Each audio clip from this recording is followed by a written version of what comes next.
Thursday, December 16th at 1 p.m. And I'd like to hand over the introduction to our town manager, Mr. Powers. Thank you. I go by administrator only. I will not accept the title of town manager. Then cancel his paycheck. Thank you, Mr. Chairman. On your behalf, what I would just like to put on the record for everybody is that the Capital Outlay Committee, which is meeting today, Thursday, December 16th, 2021, just after 1 p.m., has moved from the small hearing room into the Griffin Room. Notices have been placed throughout Town Hall. If anybody is coming to the meeting, they'll be alerted to come into this room. And given the number of people that you see present and the number of people we anticipate, the small hearing room became too small during pandemic protocols. And so that's why it's necessary for us to upgrade to the Griffin Room. Other than that, Mr. Chairman, I can make some comments to you folks generally about the presentations we're going to hear this afternoon, knowing that the first one is scheduled at 1:10 p.m., which is just a few minutes away. What I'd like to do before then is just explain what you have in front of you from staff and let you know what additional information may be coming up from staff. First, hopefully you have a copy of the agenda, which will show you the presenters you should expect today. Then you will see an 8.5 by 14 spreadsheet. Mr. Chairman and members, as I've said before, this is a working document. So what you see is not what the final document will look like, because that'll be more of an 8.5 by 11 and with more sheets and more packet. It's meant to be the guide that we can all follow along with today and in your future meeting, which needs to be scheduled as we go through the process of presentations and trying to determine priorities and funding sources. And then after that, you should see an application from me as town administrator, from the administration department, and the project request is Beautify the Villages of Harwich. So I will be speaking to that later in this meeting. I believe I'm scheduled as the last presenter, and that's one of the items that I will be talking about on behalf of administration. Beneath that one, you will see an update of the administration department request via David Spitz, Brooks Academy Museum Committee Chairman, as well as a second document that supports that, which is a summary narrative giving more detailed information to the committee. And David and I will speak to that in a moment. The next document you would see after that is a set of documents that relate to wastewater and water applications will be brought up momentarily or shortly by staff. But these are the correct forms provided by the superintendent. You may recall I was working off of a different set of documents, but he has now completed the required forms. And so you will see that wastewater has 3 requests. Water, I think, is going to have, 7 requests. I believe all of the water requests were on a previous draft.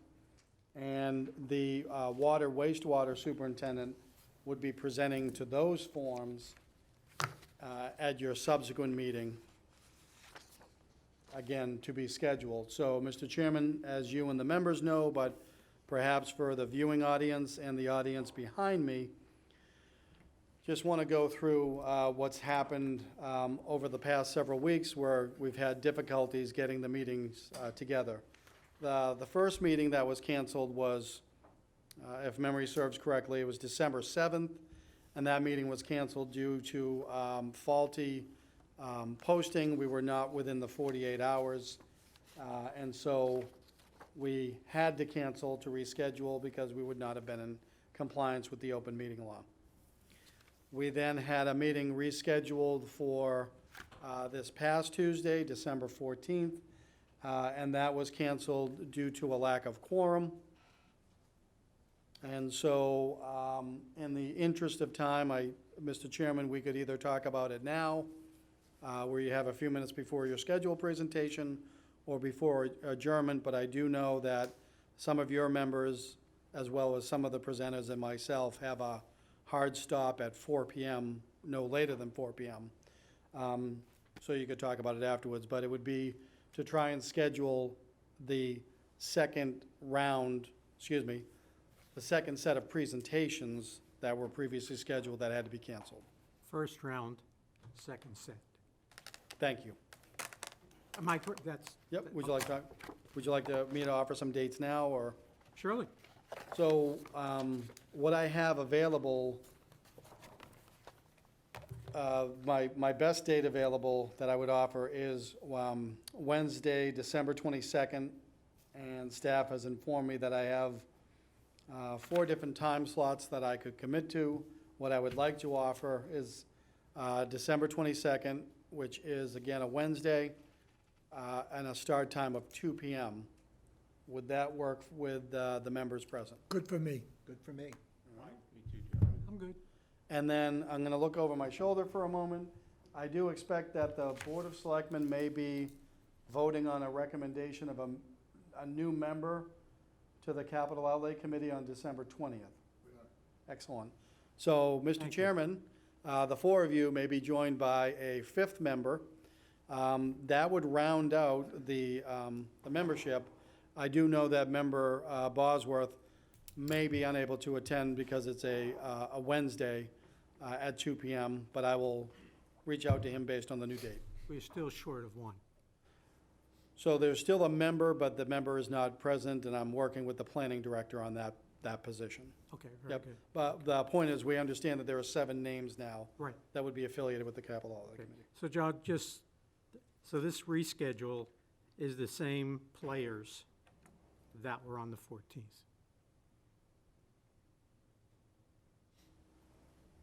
When were you folks originally? Today. Yeah, they were today. They were today. The 14th is the 14th. town clerk, Yes. water, wastewater, harbor, recreation, library, and channel 18. Correct, They're all were the 14th, and now they are the 22nd. correct.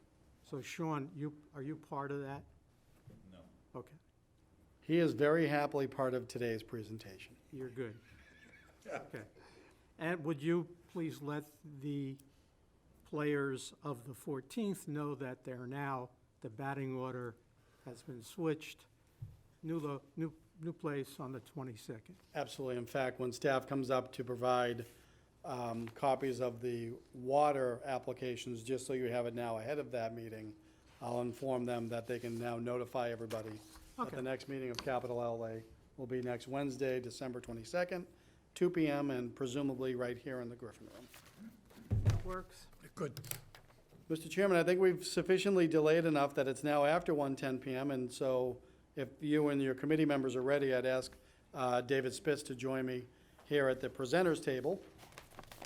And again, just remind the committee members that you should have the updated information on the Brooks Academy Rehabilitation Project, numbers that were further vetted earlier this month in conversations that David and I had with some of the vendor experts that are presently working on that project, as well as staff experts. And I will say that in addition to David and myself, we are joined by the DPW director and our facilities management director as well, who may be able to add information on this presentation. And I'd like to make a note, we have 10 minutes for this, because we're going to, He's doing the talking. like I said, we have 10 minutes. Anybody who's participating has to understand that there's a group right after them. Yep. And there's a hard stop at 4 o'clock?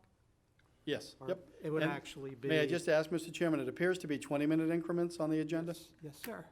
All right, So you'll be 10 minutes earlier than 4 o'clock. very good. Thank you. Thank you. So, folks on the committee, what you have in front of you is an updated capital project request regarding the Brooks Academy Rehabilitation Project. So the form, as you can see, has the dollar amounts. The dollar amounts do comport with the spreadsheet. And then additionally, we have the narrative document. Mr. Chairman, I don't know if you would prefer that I make reference to the form or the narrative document, or we just get into discussion. But either way, David and I, as well as Lincoln and Sean, stand ready to speak to this. Why don't we just highlight the first sheet and then go to the second sheet and just highlight? We don't have to go verbatim. Is the committee okay with that? Sure. Don? Bruce?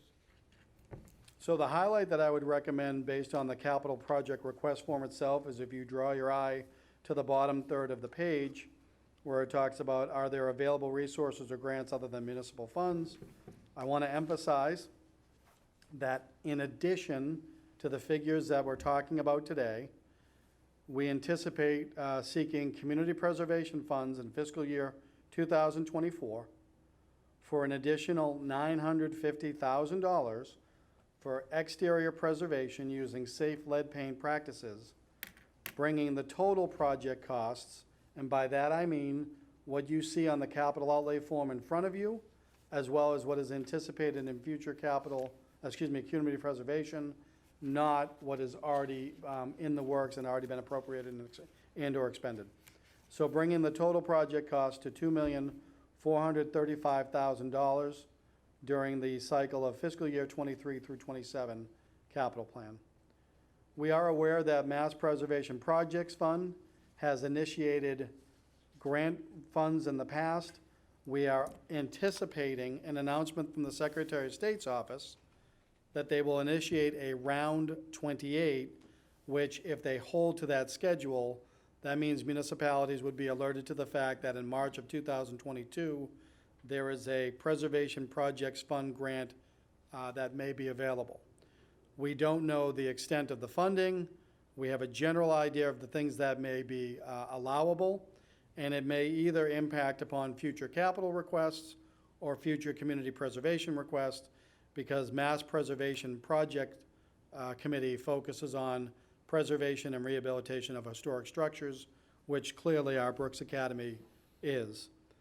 Additionally, the town may also be pursuing Americans with Disability Act or ADA grants that may be available, and that would be to impact upon the, I'm going to try to do it from memory, limited use, limited access elevator, a LULA, also known as AKA a small elevator, because that would allow for accessibility purposes. So then what you see on the form is funding request by year. First year of the 5-year capital plan is $250,000.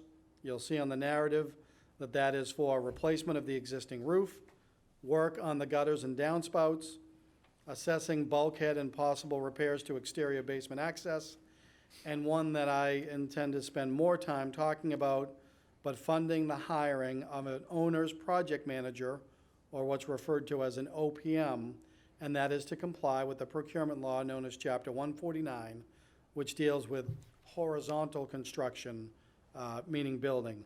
A renovation project would fall under that. The first 3 items, so separate from the OPM, are anticipated to cost up to $100,000, and we anticipate that an OPM could cost upwards of $150,000. Mr. Chairman, I can go on by year if you want, or if you want me to stop and take questions for each year. Why don't we take the questions Okay? and move it? So I have a question to begin with, which would be the project manager, essentially the clerk of the works. Is that person in fact going to have to be in place for all of the years that there are projects, this project is in process? Because it's slated into 2023, but this is continuing work that in fact becomes more expansive as the calendar years go on. The expectation is that we would be able to bring in the OPM July 1, 2022, first day of the fiscal year for 23, to impact upon the remainder of the project. So you wouldn't have an on-site clerk of the works for all continuing years as outside contractors were working on the building? No, what I would say is we would have an owner's project manager from July 2022 forward. Okay. It is a fact that we do not presently have one. Right. And that is a concern to me under the procurement laws, but I would rather beg forgiveness, correct it, and move forward. The other question I have would be for Mr. Spitz, and that relates to the fact, Mr. Spitz came to the Finance Committee, and this is just my own personal, of all the departments, this is the one that always gets my attention, because I continue to argue this building is the most underutilized structure in the town of Harwich by far and away. Also, what does disturb me is the 501c3 that's resident in your building, the Historical Society, is sitting on $500,000 of unused cash. They make $13,000 a year on their investments, and yet they don't contribute. They have very low-cost rent.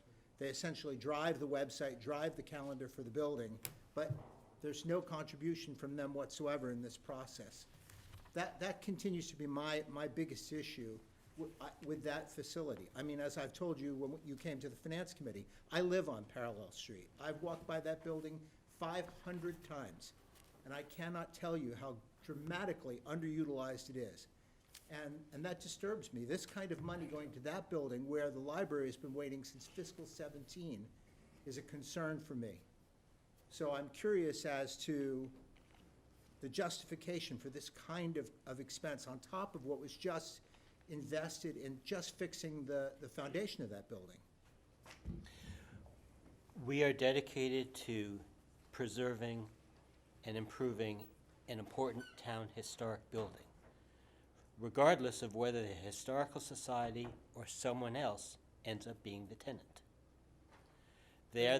But I'm sorry for interrupting, but if the building isn't utilized, sir, if the building really is not utilized in any meaningful way, the library, I would venture to guess, out-uses it 100 to 1, at least, 100 to 1. So this is a point of concern for me. Well, what I can tell you is, David, I'd ask you to yield for a moment if I could. And I've asked David to yield because his role is our chairman of the Brooks Academy Museum Commission. And his role is to lead that group in support of that building. I'm not trying to muzzle David. I will defer to the chair about having him speak. But I need to make it clear that as we go through the capital outlay development, with you folks advising me as I build the plan, I have said in the past, and the Board of Selectmen, and I would argue town meeting, but certainly the Board of Selectmen has made it clear that the Brooks Academy Museum building is the utmost priority of the town. It is appropriately listed using the state's designation as an historical treasure. And so I'm not going to spend the time today juxtaposing that with the Exchange building. Many others beyond me and beyond David will make that argument going forward. But the application today, in my opinion, is properly being considered by you folks on my behalf and by me on behalf of the town and town meeting, and should go forward for town meeting to decide, is this the priority with the transparency of numbers that we've committed to now and going forward, and they should be the arbiters. Because I wouldn't want it to fall to the Capital Outlay Committee. I certainly won't let it fall to me, and I think I can speak that the board members of the Board of Selectmen wouldn't want it to fall to them, that and if I could be dramatic, I would grab our town flag over there, unfurl it to show that I believe the Brooks Academy represents literally the top half of our town seal, because it's been that important since the 1800s. So, not to muzzle David, but I don't think it's David's point to have to advocate for this application as to why it's proper. David has spoken very eloquently to the tenancy of that building. The tenancy of that building is the sole purview of the Board of Selectmen. I would argue that as we expand this building, as we make it structurally sound going forward, that the town could contemplate any number of additional uses. But the reality is, we can't do that now, and the one tenant that we have is barely served because the building, exterior and mechanical interior, is the sole responsibility of the Board of Selectmen. So if we were to not fund this, and we can talk about that under the application, it says consequence of your department of delaying the purchase or project. I wrote that capital requests build on efforts initiated under past articles. That's a euphemism to say we'd be throwing good money after bad because we've already committed through CPC more than $1 million to repair that building.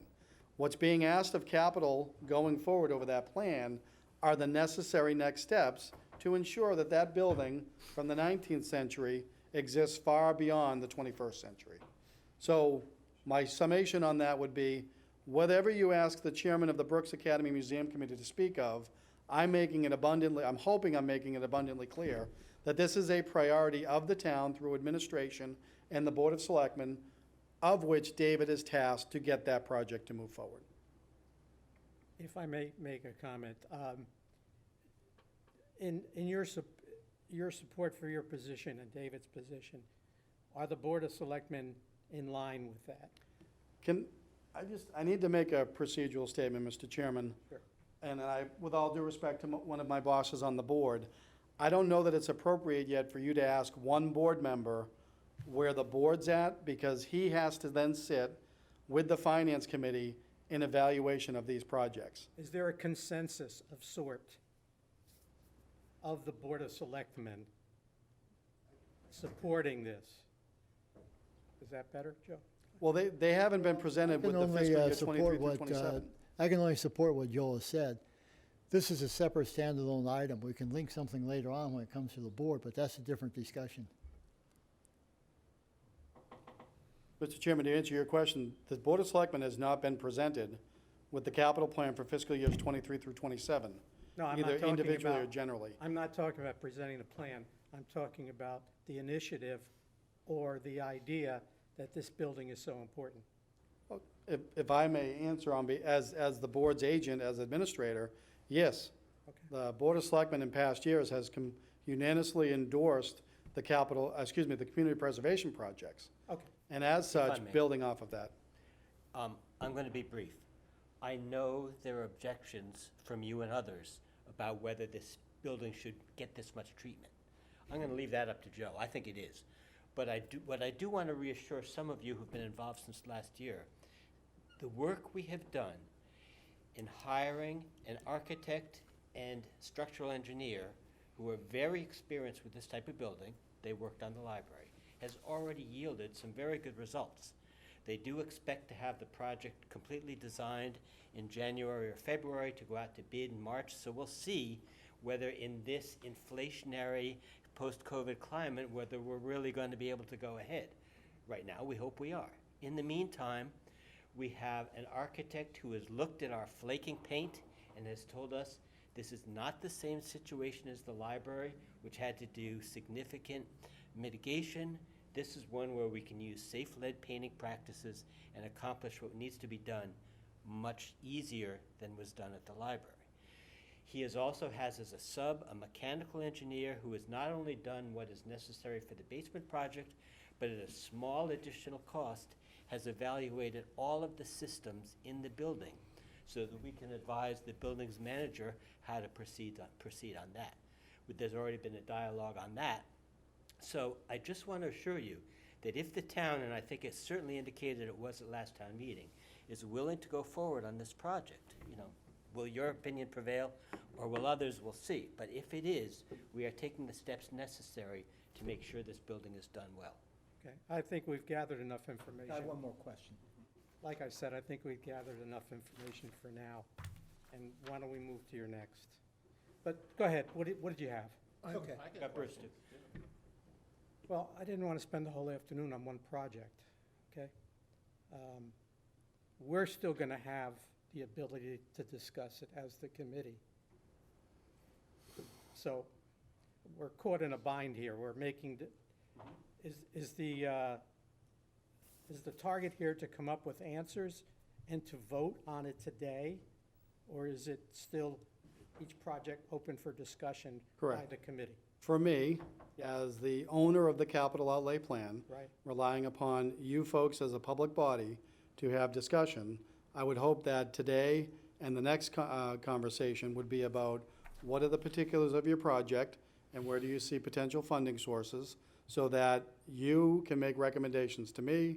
I can work with the finance director to make recommendations on all of the funding sources. Okay, since. So that would culminate after this hearing and the hearing on the 22nd. Okay, since we have some negative vibes kind of thing, let's. So my question is very pedantic, though. Simple and. Go yes, right ahead. It's a yes, no. All I want to know, Mr. Spitz, is this study from December 3 of 2020 the most recent evaluation of the physical structure? There's an ongoing evaluation right now, but that's Right, the but most this is recent the one report. you've been basing your work on, correct, Yes. sir? Okay, that's all I wanted to know, because it's over a year old. So I just wanted to understand, is that the most recent physical evaluation. You're good? Yes, sir. John? I'll make it quick, just a few quick questions here. The OPM, that's a 5-year OPM, right? OPM, I've got to go to Joe. Yeah. The OPM would serve in any need that the town has for the town's representative, which can't be staff, to make sure that any of the vendors presently and going forward are honoring the town's requirements under contract. So that, as you can see in the application, we're talking about activities that are gonna take place in, over 2 calendar years, which would touch upon 3 fiscal years. And so that is what you see being funded in fiscal year '23. Fiscal year '24, we anticipate, or we're seeking $600,000 from capital because, and if you need the facilities manager to speak to it, he can do it better than I.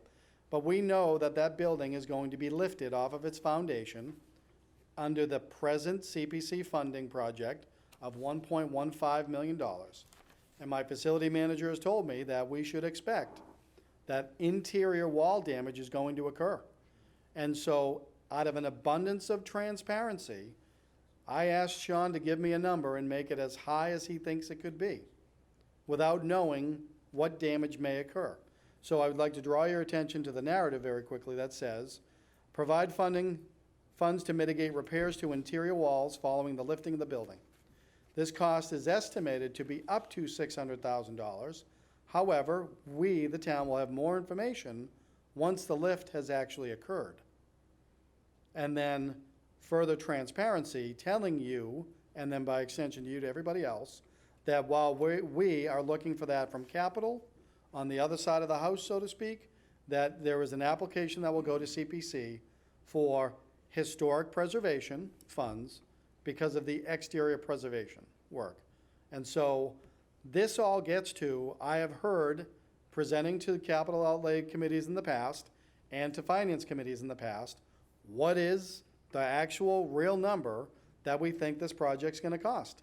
And what I'm trying to say is I anticipate the real project numbers from fiscal year '23 forward to be close to $2.5 million between capital funds and community preservation funds.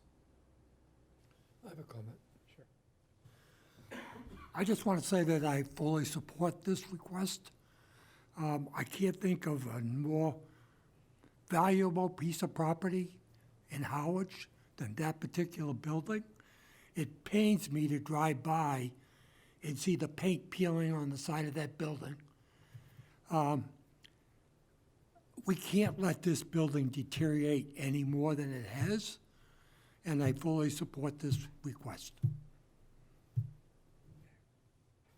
But I'll just, like you said, we could spend all day on this, and I think we should definitely have a much more in-depth discussion on this, because some of these numbers aren't adding up that you're requesting. I don't see the $950,000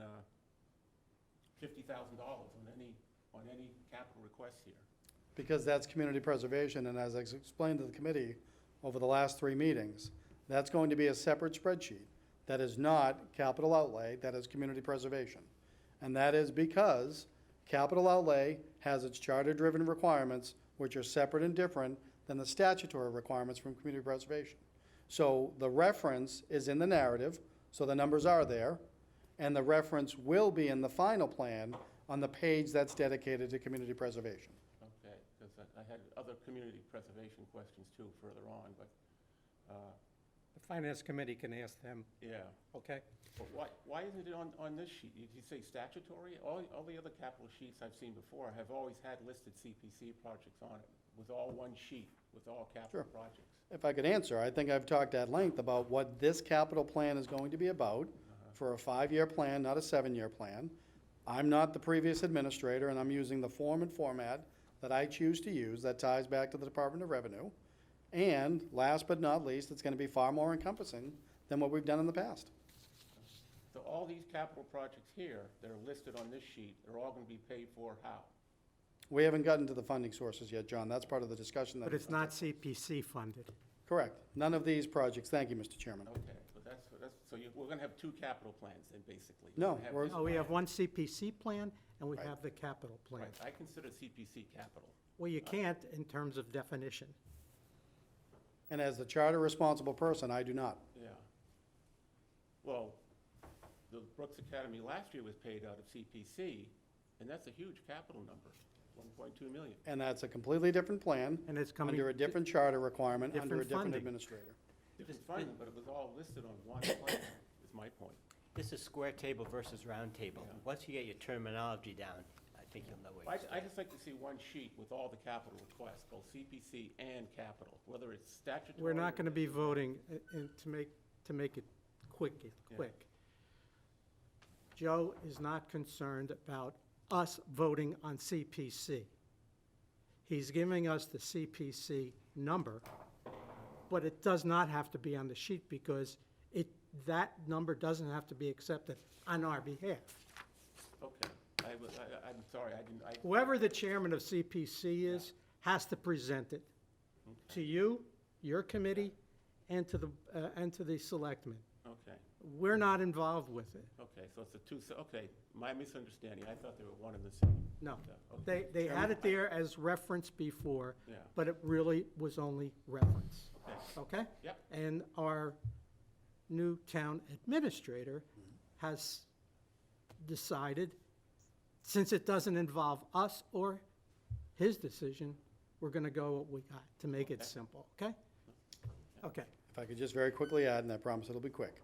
The capital outlay plan that this committee will be presenting to the joint meeting of the Finance Committee and Board of Selectmen will have all capital outlay items and a reference sheet to community preservation. But as the chair has stated, this body is to assist me on the capital outlay, and we present jointly to the Finance Committee and Board of Selectmen on the capital plan. Okay. Okay. And then, if I could, very quickly, Mr. Chairman, just for the record, the outlying years you'll see, fiscal year 2025 requests $560,000. That talks about what I called before the small elevator, or the Lula, as well as some mechanical upgrades, because again, the town is responsible for the mechanical features within the building. And then last but not least, in the fourth year of the five-year plan, we're seeking $75,000, and that's meant to cover punch list items that may come up as the contracts are closed out, and potential upgrades to HVAC if necessary. And again, that's because we, the administrator, the chairman of the commission, and staff want to put out all the numbers that we contemplate for the life of this project. And last but not least, you'll see in the narrative that we anticipate this project to be completed in fiscal year '26. And if it's not, you can extend it to 27 because you have a zero there currently. Again, once we figure out what an amendment Okay. means. Okay. Correct, It's still a working document. correct. Okay, thank you. Is that it? Are we good? You good? I'm good. I'm All right. good. Glad to have been able to help set the tone for your meeting. Thank you, David. Get us some hot Now I chocolate. can leave. Get us some hot chocolate, we'll be happy. Okay, thank you. Dun, dun, dun. Police? Uh-oh. Uh-oh. So I could, dang it. I was about to surrender my chair. And we have now a rose between two thorns. Deputy, Of course. Chief. Good afternoon. Good afternoon. Mr. Chairman, if I may, what I'd like to do is turn it over to the police department, and certainly our police chief, to talk about their plan. And I expect that I might be able to weigh in on some things that will appear in the operating budget rather than the capital budget. With that, we are joined by our representatives of the Harwich Police Department. Good afternoon. I'm going to be very chiefly this afternoon and defer most of the talking to my deputy because he did all the work on this. Do we have any paperwork on it? I believe it was, Nothing? we didn't have it in previous meeting? I got it. You got it? Yeah. Okay. Let us know when you're ready. I'm ready. I'm ready. Deputy? Mr. Chairman, members of the committee, good afternoon. Kevin Considine, Deputy Chief. I don't know how we want to do this. I can go by through year to year, just answer questions, explain. Not sure how do you want me to handle it? And Mr. Chairman, I think one of your members saw it, but their packet, I believe, starts out with the memorandum on police department letterhead. The second page has a table that essentially recaps, and then the following pages are our application form, which I think might be helpful to rely upon as we go through this, because that is meant to drive a lot of the questions. So, Mr. Chairman, members of the committee, the FY '23, the $49,200 is the replacement of the bulletproof vests, bullet-resistant vests. That's a normal 5-year replacement that we have been doing. That's the vest used every day by officers, either internally under their shirts or over their shirts in an external carrier. That vest is only good for 5 years. It's Kevlar. It's Taser compliant, which means if they happen to be struck by a Taser, it will absorb the shock. So every 5 years, that is a requirement under federal policy for grants, that those have to be replaced for obvious reasons. The good news on those is for the last 15 or 20 years, we've applied for federal grant funding on those. We normally see from the feds 40% reimbursement on those. That is going to be close to 40%. I was told this year in particular, the feds haven't been putting any money into that program. And more agencies across the United States have been utilizing that grant funding. So we'll see what it is, but it has been notoriously 40%. The state is the unknown here. The state does cover a portion of that also, but over the last couple of years, they haven't, cycles have not come through on that. The other item in FY '23 is the uninterrupted power supply, the Mitsubishi battery backup for dispatch, $14,137.50. That again is an essential 5-year replacement of batteries in that system for dispatch. What that does, enables dispatch to operate up to 6 hours without generator power, or before the generator kicks in, it covers dispatch, so there's absolutely no loss of power in dispatch. Moving on to FY '24, the first category there on our schedule is the beginning of another 5-year lease plan for Taser replacements. Tasers are carried by every officer. They're obviously a crucial tool that's on an officer's belt. That is a less than lethal option.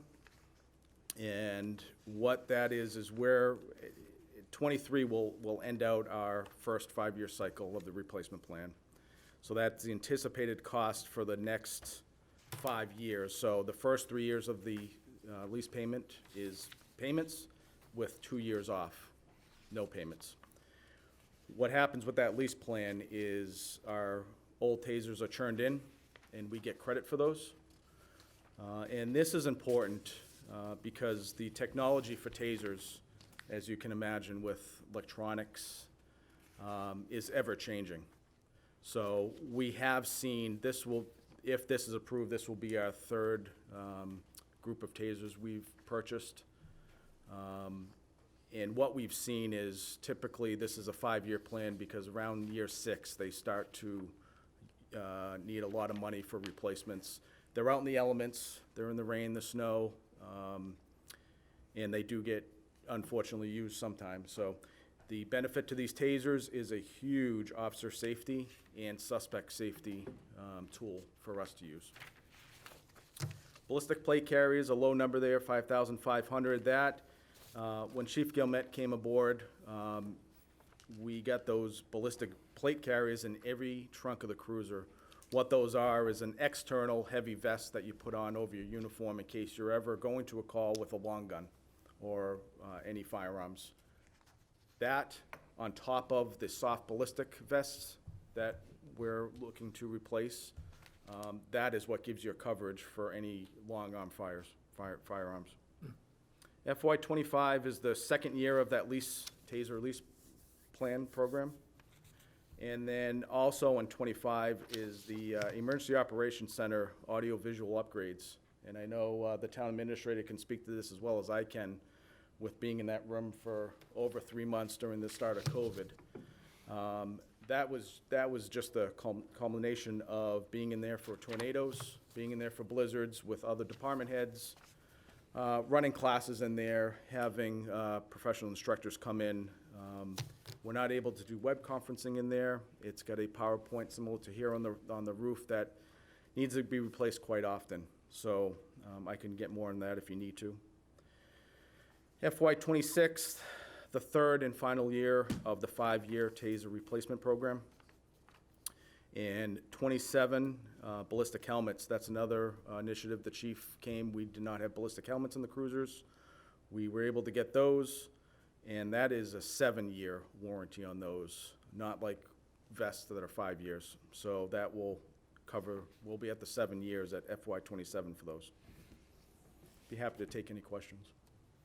Mr. Chairman, very quickly, I will tell you that my spreadsheet has the numbers incorrectly spread out, and the request forms have some errors as well, meaning the years don't correspond with the years.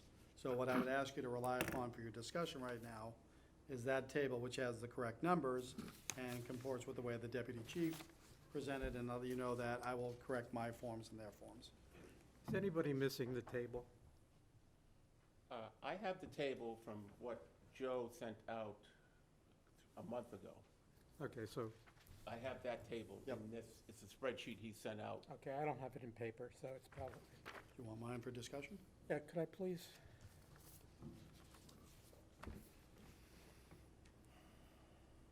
Thank you. That's the one I have too. Okay. Yeah, none of those numbers line up to what's on the spreadsheet, as Joe Yeah. just said. Yeah, I guess my question starts with, are these, we have the threshold of 50,000.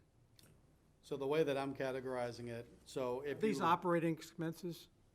no, I would argue they're capital expenses when you look at them from the prism of their equipment replacements and technology replacements. And so when you categorize them that way, each of them get to greater than $50,000.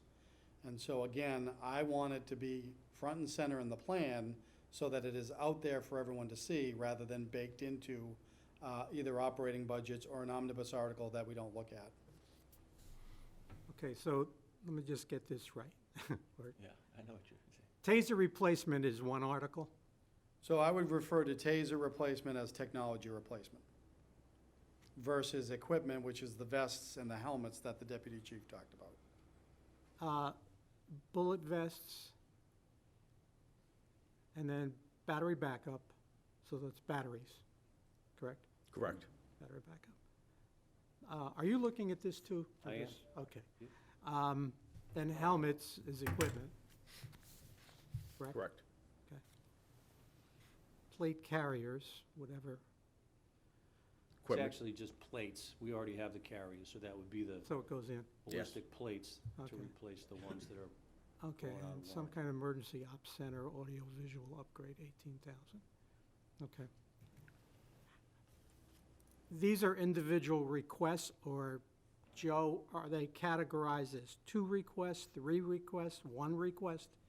The way that you'll see it on the plan is there's equipment replacement, Okay, and then it's going to be technology rather than Taser. okay, It's- so, I will say it's obvious that I messed up the numbers, so when I correct the numbers, I will correct the categories. okay, because we're sort of working with a spreadsheet that has 2 categories: equipment replacement, Taser replacement, with nothing in year 23. we haven't seen that sheet. So, right, the year 23, if I could, Has And to I- have something in it. well, I would say to my colleagues, as an example, I'm looking at the form, so this is the capital project request form. That is the date needed of September 1st, 2022. with, it is replacement of bullet-resistant vests, and the cost is $49,200. Okay, That needs to be put in the proper year by me. okay, However, there are applications by the department for, an example would be replacement of audio-visual system in emergency ops center meeting room classroom, right, where it's needed for July 1st, 2024, right, which is understood to be fiscal year '25, and so it should appear on the third year of the plan. Right. Where on the form, they have it in the first year. okay, So that's just us getting used to the new forms. okay. We're getting this in line with this. Correct. Okay, 'cause- Well, getting that and these in line with that, because what town meeting This will. reflects that, those two. Correct. Okay, this has no reflection. It does, but it's off-center, is the short answer. Okay, okay, For the purposes of your discussion today, yes, the sheet that you have in your left hand accurately reflects the request that they're asking for. Okay. And the years in which they ask for it. okay, What I'm telling you, that it comports with the definition of capital. okay. If you look at it, that some of them are equipment replacements and others are technology replacements. And the cumulative of whatever the request Correct. is greater than 50,000. Correct. For each of them and then both of them combined. That's the key that we have to work under, is this $50,000 threshold. So when we add them across, if you take 3 of them and they're greater than 50, we're good. Or if you took 2 of them, we're good, or 1 of them, we're good. But individually, none of them make the 50,000 threshold. 49.2 is the only one that's close to 50. But if we're working on the assumption that if we take it across, we're fine. Got it? Got it. Got it, guys? No, because if you take it across, Yeah? the 49 is below the 50, the 14 is below the 50. But if you add the categories down, we're good. No, you're not, because. if Yes, I physical am. Physical 24, If 23 is 49.2 plus 14, Right. 63, that's greater than 50. right, but the preceding next 3 years aren't.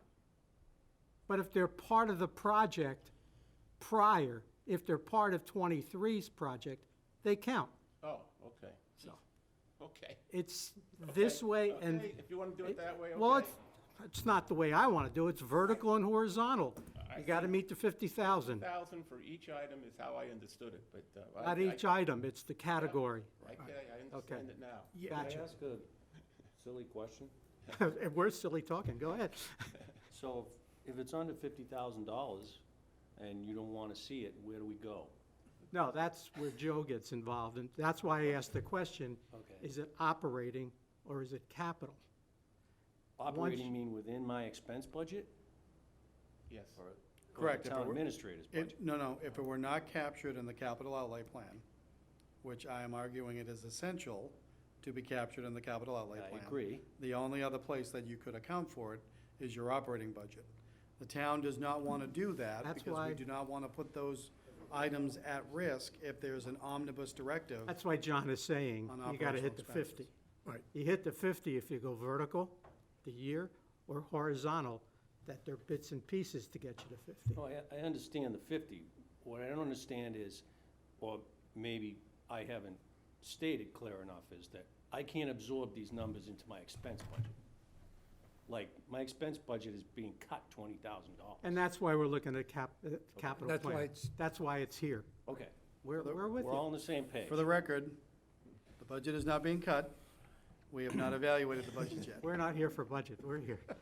Yeah, you got it? We'll see. Yeah, we're just working with you to get it through. Yeah.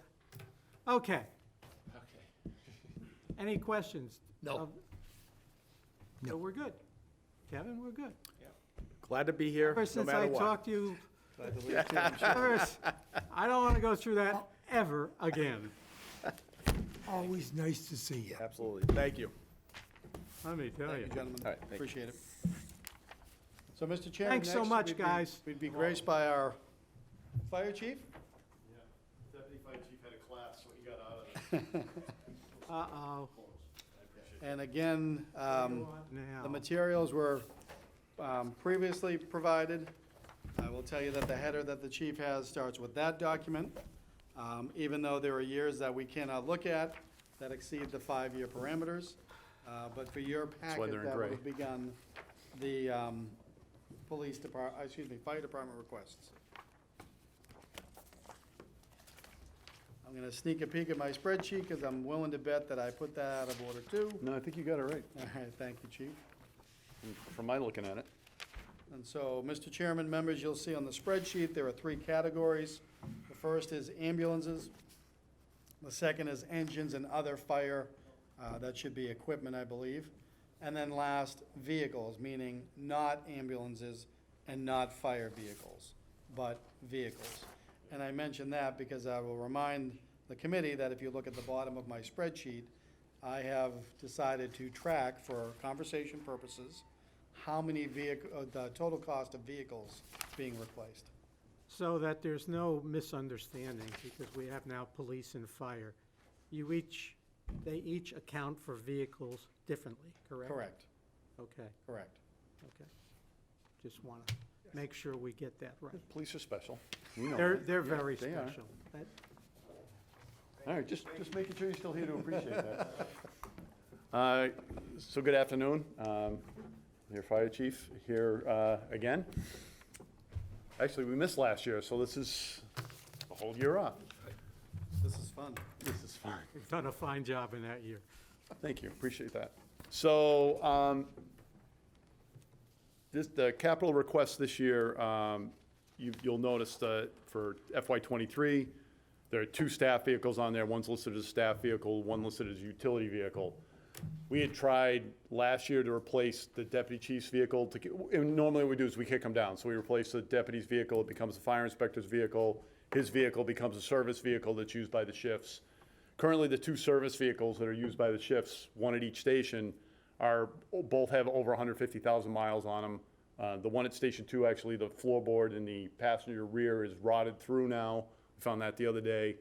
And these are vehicles that are used pretty much on a daily basis for emergent responses. So as the fire chief, I have concerns about my personnel responding in vehicles with 150,000 miles on them, no matter how good of a job the DPW does taking care of them, which they do a phenomenal job. They keep them on the road, they are safe, but they are getting long in the tooth. So what this year's request reflects is a new vehicle to replace the deputy chief's vehicle. We would then give that to the fire inspector. The fire inspector's vehicle would get kicked down to one of the 2 staff vehicles. And then another vehicle to replace the other utility vehicle or the other staff vehicle at the station. So both of them would be replacing this year, one by a hand-me-down and one by a new vehicle. And that utility vehicle would be a pickup truck, which is more suitable for the needs of the shift when they're running around. You got 130. What am I buying for 130? So for both of them, so you're buying a F-150 pickup truck or similar, probably with an extra cab, and then you're buying a Ford Expedition, full-size SUV. 65 each. Or Yeah, similar. similar, yeah. Basically, the same vehicle that I currently have, that we replaced the deputy. The deputy has a little car now, which for all the equipment that he carries, that we carry, just isn't very functional. He has to carry a big command board, all his turnout gear, his Scott Air Pack and all that. It's shoehorned into that vehicle, and we bought that as a compromise several years ago when there was a question of the cost. So the Chief I Clark, remember. yeah, Chief Clark at the time Right. opted down for it, so. But so the 130 is 2 $65,000 vehicles. And then the other request that's in this year, we're betting on our success with grants, would be to replace the 2 forestry vehicles we have. And you may or may not be familiar, but one of them was an old animal control officer's pickup truck that we put a aluminum flatbed on, and it has a skid pump, which is just a pump and tank all combined. It can get moved from vehicle to vehicle. So that's one of the forestry vehicles. The other one is, it's called an LMTV. It's a large military half-ton or 2.5-ton truck that the chief and I actually spray painted with rattle cans in the old highway department building behind the police station. And we have another, it has a skid unit on the back of it, but they're both, neither one was built to be a fire truck. They were both built to be something else, and we're using them as fire trucks. And this would be, it'd be a 2-for-1. We'd get rid of both of those and get a mini pumper, which is actually more like the real fire engines that we have, just on a smaller chassis. And that will work well with the Quint that we're waiting for. The problem with the Quint program that we're kind of discovering a little bit as we look around is the vehicle's large. It's a ladder truck. And some of the streets in the town are kind of tight. So this mini pumper would, for the routine calls, would be more suitable for, say, somebody's fire alarm beeping down on Pine Needle Lane off Lower County. The mini pumper would be a better choice than trying to take a 40-foot long ladder truck down that street. Now, if it's on fire, it's on fire. We're gonna get there. But Are the two obsolete?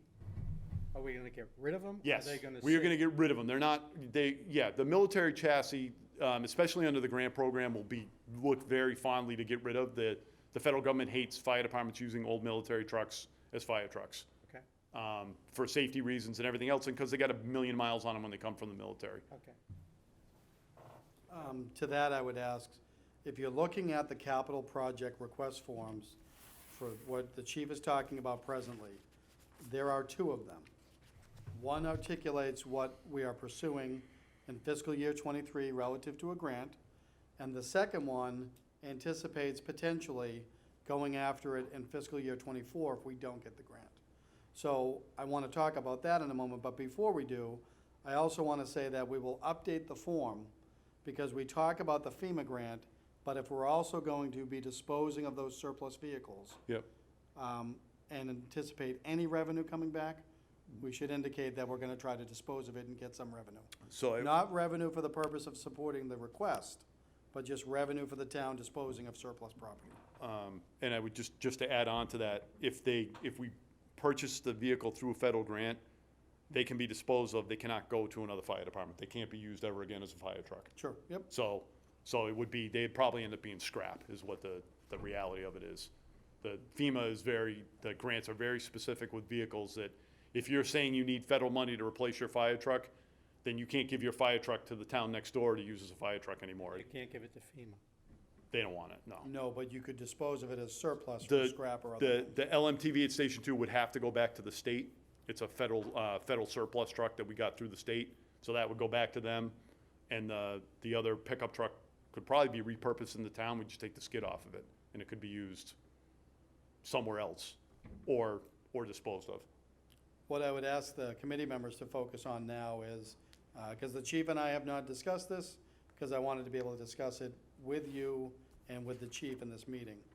So what the chief is asking for is a mini pumper that we expect to cost $450,000. Now, if the chief is successful, and he's got a great track record, but I don't want to jinx him, but if he is successful in fiscal year '23, achieving the federal grant, then the town's cost goes from $450,000 all the way down to $22,500. Wow.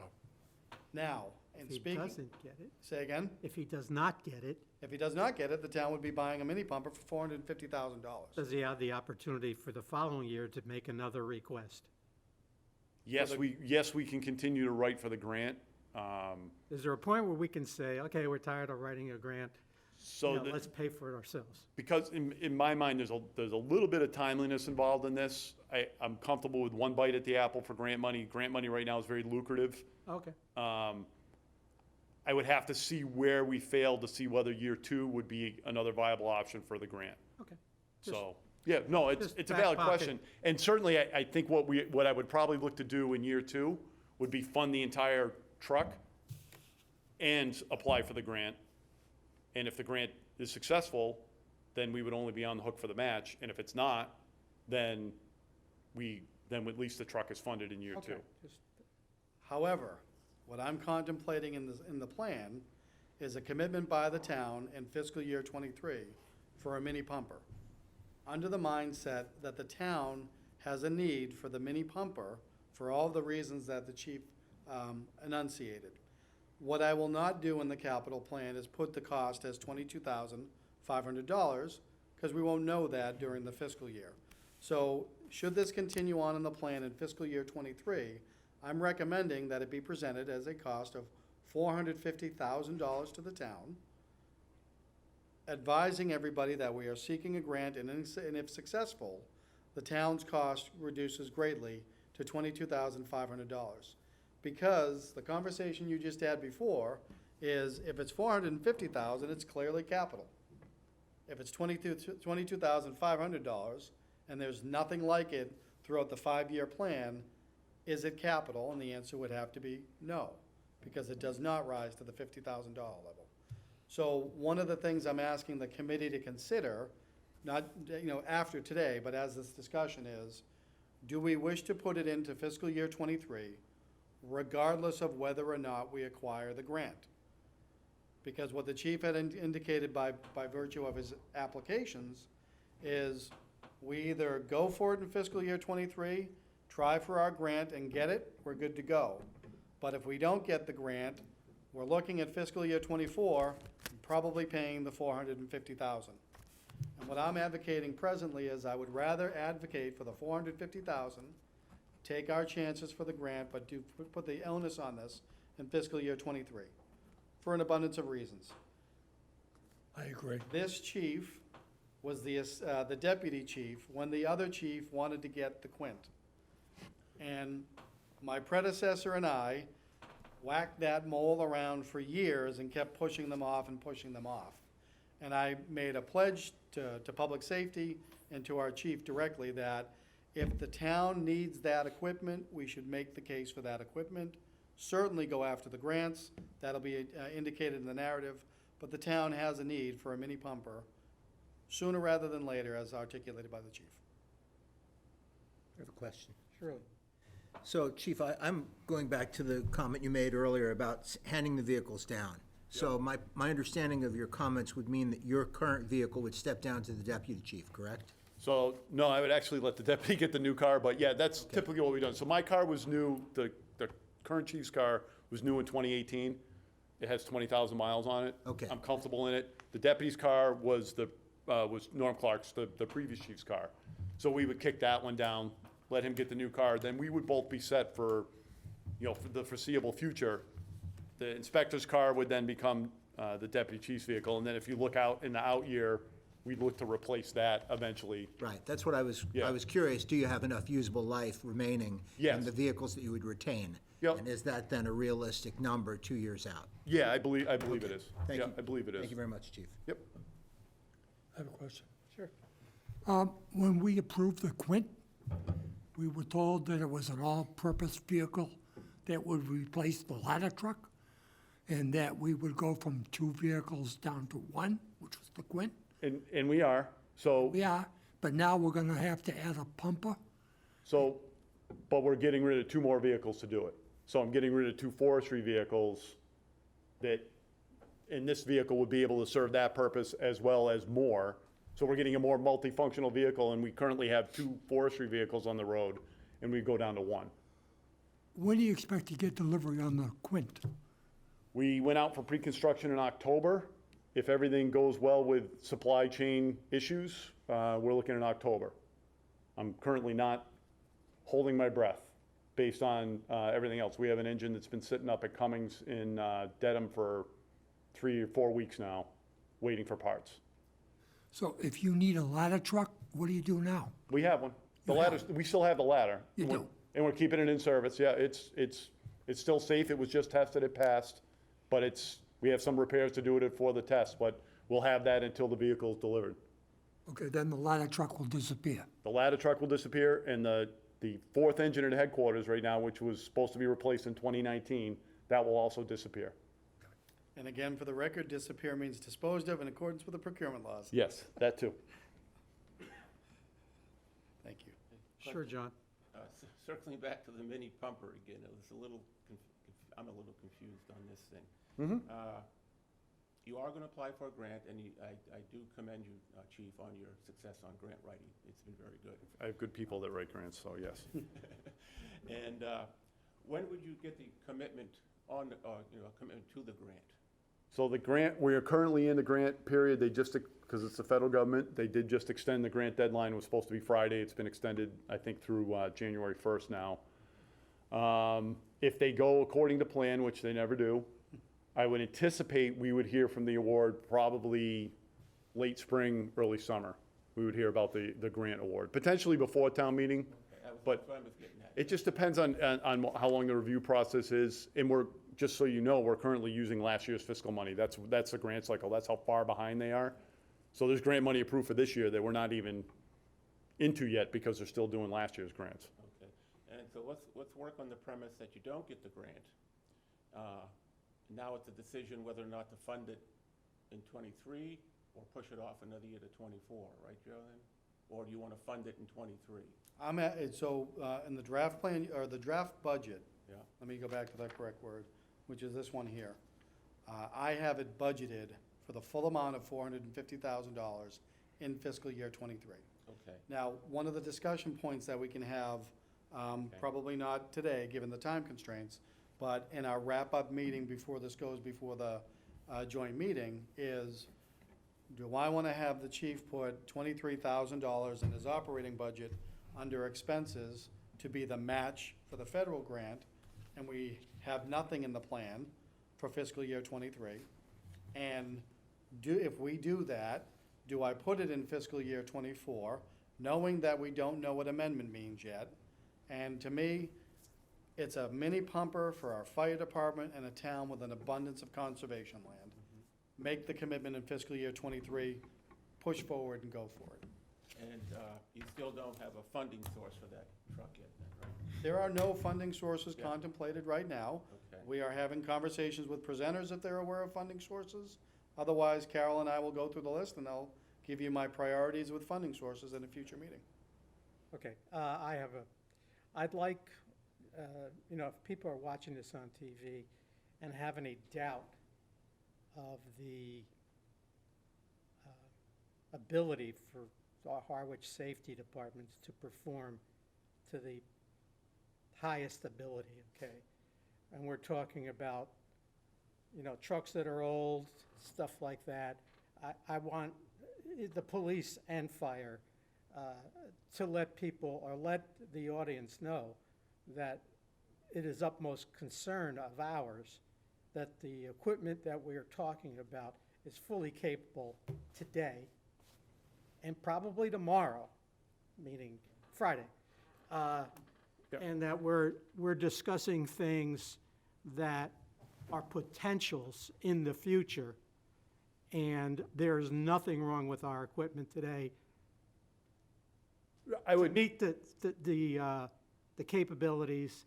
to echo your point that you're trying to make, this is a plan, we're looking toward the future. So this is what makes sense, in my mind as the chief, for the department going forward in the future, based on the current equipment we have that is fully functional and what we anticipate replacing in the future. So that's what this plan is derived on, not that I have trucks that are up on, jack stands in the station and can't respond. No, and I appreciate that. I just want to make sure. And I will again take this opportunity to say, and the reason we don't have these problems is because the maintenance department, the DPW, does a phenomenal job of keeping our fleet running. Right. So hands down, it's not an issue of broken equipment, it's an issue of planning ahead for what comes next. And that this town can meet any request or any need. Absolutely. Okay, I want that Absolutely. to be assured, and that we're working Yep. like any other year. How we got to today started years ago. Correct. And We've never had a failure in that system. no, and I would tell you, we were at that point a long time ago. We bought a used truck. It was when we went to 4 engines, because the can had gotten kicked too far down the road, and the fleet was falling apart. We are not there now. The fleet is in good shape. The engines, the 2 primary engine in each station are both serviceable and doing well, but they do, like I said, one of them it's because it's got a motor problem, and we have a parts shortage because of COVID and everything else. We have bought used equipment before. We have bought used equipment before. We're not talking about that. No, Okay. we are not talking about that. We are talking about replacing 2 older vehicles with 1 multi-purpose vehicle that will do a better job than they do currently. I think that's key. Yes, yep, absolutely. And the police are in the same position. I can't speak for them, but I think so. They're nodding their head Okay. yes. So I want our citizens to know that we're looking after that Yeah, And no, it's not the fact absolutely. that we want to replace things. No, Things have a life, right, And- exactly. you know. And we're the one thing we are finding is some of the life expectancies are shorter than they used to be. And there's some concerns, like the engine at Station 2 has some chassis corrosion on it that we're gonna have to address that, we used to not have as issues. So those, And I think that topic falls into ambulances. yeah. Ambulances it's a no-brainer. We need, we replace them every other year. It works. Yeah. They're serviceable. We put a lot of miles on them. There's a discussion, just for full disclosure with the committee, that the fourth ambulance that's being replaced this year, I have a conversation with Kyle about potentially keeping it as an out-of-service spare, because when we lost the ambulance in the crash this summer, we were fortunate that the vendor we deal with was able to loan us one. But, losing an ambulance, it's a revenue issue, not that we look at it that way, but it's a service issue for the community. And being down one, then ultimately a second one breaks, and now all of a sudden we're back to two. So, if that's a viable solution, we may look at trying to do that. There's some procedures we may have to go through Yep. because it was listed as a trade, Right. in the contract. But for what we're gonna get for a trade, it may make more sense to keep it. Okay. I want Yep. everybody to know that this is. No, my goal is to make Full sure, and open. my goal is to make sure the fleet is as good as it is and to make sure it's good 5 years from now. That's How what we're much looking at. pressure has Fontaine put on our equipment? Since it opened, since it went from Medi Center 5 to Fontaine, it's been consistent. So there was a lot of pressure in the beginning. We added the fourth ambulance about that time, partially to offset that. And since that time, it hasn't gotten any worse. And they're talking about opening more in Orleans, which will probably relieve some of that pressure, because the people that are driving down Route 6 from Eastham and beyond will get off in Orleans, and then Orleans will have that problem. Okay. So, Can I just ask, as the new guy, when did that occur, that change from one venue or one proprietor to the other? 2014 or 2015, I would say. It was right before I made deputy, right around there. And that first year, there was a 700% increase in runs. But now it's consistent. We're there a lot, but it's not an overburden to the fire department. And it certainly doesn't affect. But any citizen of Brewster, whatever the town is, if the requirement is get to a hospital, Yep. Harwich, So what ends up happening is people go there because no one ever wants to admit that they're sick. right, So if I go to a walk-in clinic, I'm not sick, and they get to the walk-in clinic and the doctor says, no, you are sick, and you have to go to the hospital, and then that's when they call us. So it would have been an ambulance call in Brewster, Chatham, Orleans, or wherever they were. It ends up being an ambulance call in Harwich. and that's why Yep, the extensive use of our equipment. yep. That's- Okay. We're good? Okay. All right, thank Very you very good, much. thank you. Thanks, Chief.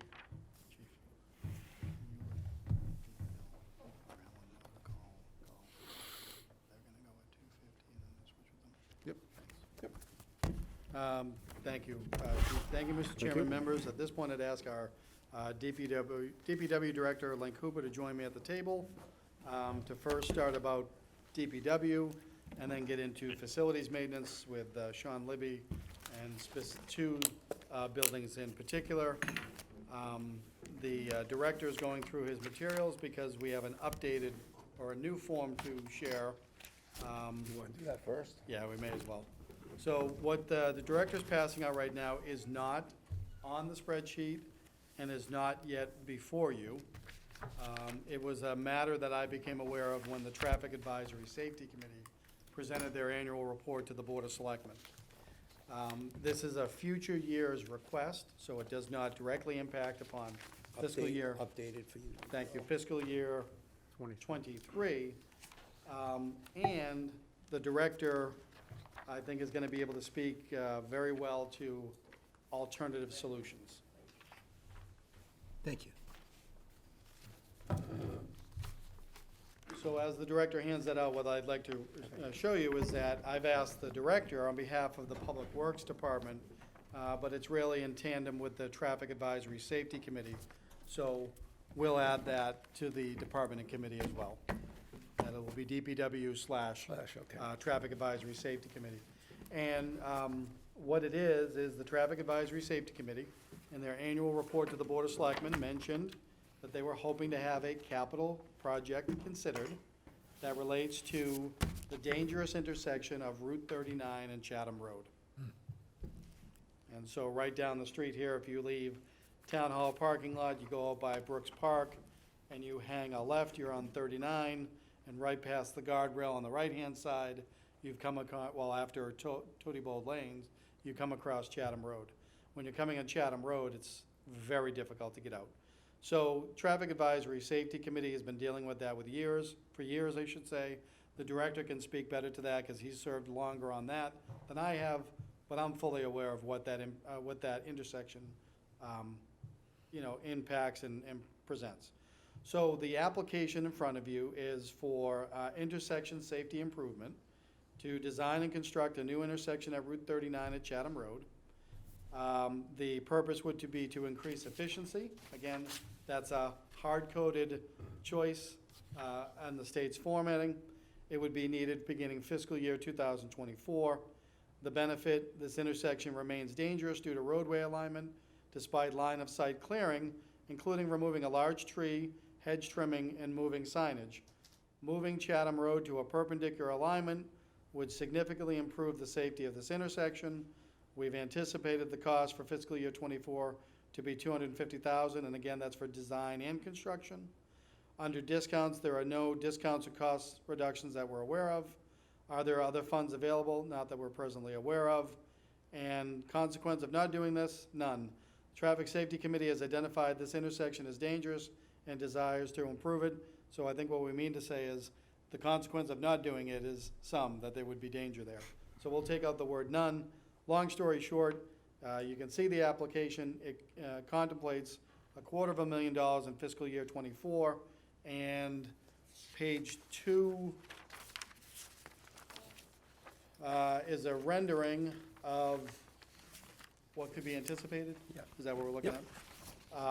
Now, having said that, I will ask the director to speak more directly. He had a conversation with the co-chair of Traffic Advisory Safety that can speak more to if we think this needs to continue beyond, or a greater discussion in fiscal year '24 planning. But again, not knowing what an amendment means, I would rather put it on the plan, even though it does not impact upon the first year of the plan, and deal with it down the road, pardon the expression, rather than to not have it at all. Anything else you think you should add that I've missed in that regard? In conclusion, no, I think Joe covered the meat and potatoes of it. I was asked in 2018 to take a look at this, and at that time, it was estimated to be about a $153,000 project, engineering and construction. Because we didn't necessarily move on it. COVID came along, it just got put on the back burner. Mr. Buller, Chairman of Traffic Safety Committee, presented this to the selectmen, and it's a priority of theirs. I agree this is a hope-and-go intersection, to quote Linda. It is tough pulling out of there, and I think aligning the roadway properly, more perpendicular, makes a lot of sense. I have had discussions back in 2018 with the property owner who was elated about straightening that out and more than willing to work with the town to donate or be compensated for some property. Hasn't changed his mind. No, she has not changed her. That was really my question. Is there a factor for the land taking component of this? Yes, it would have to be it starts with some engineering. Once we get a project, we need to know how much land you're gonna take, then there'd be an order taking. There's a couple ways in order to take it. She could donate a permanent easement to the town, or we could take it by eminent domain. It looks like she wanted to be cooperative with us, and there's enough, the actual project value was like a 203 without any contingencies or land taking. Great. So I rounded up to 250. Great. Thank you. Was there any thought ever given to make that, as you head west on Chatham Road, Yeah. a do not enter? and take a right on Lover's Lane, because when I was driving my flower delivery truck, and I would never drive to that intersection, so dangerous, I would take a right on Lover's Lane and then a left on 39, and it would take me right past that intersection. So my question is, why can't it just be do not enter when you're driving down Chatham Road west and make people go take a right on Lover's Lane? So I've tapped my colleague on the shoulder and advised as his counsel before he answers. I want to give full deference to the director. I said it earlier that the director has any number of plans that may work better. However, I want to make clear that we are a public body. We're discussing this appropriately in a public session. We don't want to alarm the neighbors or anybody because we haven't had conversations with the neighborhood. So having said that, I would release the director from his embargo and say, please feel free to speak freely, because I'm saying it looking at a camera somewhere in here, that please, neighbors, do not think that we have done any definitive planning on that. And those kind of conversations are appropriate today, but will also be appropriate with the Traffic Advisory Safety Committee. So anything that the director is about to say is my responsibility, not his. Don't call Link, call me. Yes. I've actually put that in motion, I think yesterday, the day before. I made sure that the traffic safety chair was on board with us looking at that as a possible solution of low-hanging fruit, to speak, much less expensive. I've talked to the PD. They're having their traffic safety people look at it to make sure that we haven't missed anything, because there's always unintended consequences with that. So we're going to take a hard look at that. But in the interim, this is the plan traffic safety wanted to promulgate. I get you. I have a question for you. Mr. Chairman, very quickly, if I may, if this project goes forward even in the anticipatory stage, it will appear under administration because it's in support of Traffic Advisory Safety Committee, even though I will be relying upon the expertise of the DPW director. So should this go forward, it'll be under the admin request, and that's why people should understand that they go after me and not Link. Go ahead, what do you got? This is for 23 or 24? 24. 24, okay, thank you. Does this, we used to, I thought, keep a list of the most dangerous intersections in town. Well, you're dating yourself, Mr. Chair. Like I said, we used to keep the list. So, no, we, Like I don't remember Pleasant us, Bay and 139. I don't remember the town keeping a list. The Cape Cod Commission had developed a list. The reason we acted on Pleasant Bay and 39 is because they identified that in some weighted means of property value damage that occurs, something like that, was the most dangerous intersection on the Cape. That got everyone's attention. We did everything at that intersection possible, other than building a roundabout. So every recommendation, the Cape Cod Commission did an intersection safety audit. They presented those to the Board of Selectmen. The Board of Selectmen then asked me to do everything within our jurisdiction to take care of that, and the current data would suggest a roundabout is not needed. We've taken care of the really severe accidents. Still accidents occur there, usually failure to stop at the flashing stop signs. But in very similar, this intersection, I do not recall whether that was on this list. The last time that list was probably 8 or 10 years ago that I remember seeing it. I was around, so. Okay, just trying to say, I know we're trying to meet a requirement by doing this. My concern is, are there past locations that are in dire need also? Or does this one filter to the top for some reason, and other ones, I mean, whatever you did to Pleasant Bay and 39 and fixing that sewer issue or the water buildup and the flood where half the car is underneath, you know, that's fine. I'm just making sure that when this goes to vote, people are saying, well, we've been looking as a town at my issue, and how come that one hasn't risen to the top? and they call the police. So I'd like to answer that Sure. because Link is doing this at my directive Uh-huh. on behalf of Traffic Advisory Safety Committee, of which you're a member though, correct? Yeah. Correct. As Traffic and Safety Committee, are they aware of any other unsafe locations? They certainly may be. Again, this I'd came like out to have of, that checked out. they made their presentation, their annual report to the board. This was what they made reference to as something that they wanted the town to consider immediately. Okay. I do know, having talked to Capital Outlay in previous years, where we were talking about further down on Pleasant Bay Road. So there are other areas of town that I think others would make the argument for. But to be clear, the reason why I directed our director to do that is because it was in their annual report to the board several weeks ago, and I wanted to capture that one. What will hopefully happen sooner rather than later is we'll be able to meet through the Traffic Advisory Safety to not only talk about this one, but to have more discussion on other areas. So you're saying that literally there'd be no action on this on the 23 budget, but it would affect the 24 budget? That's correct. Why? There's some, pardon me? Why?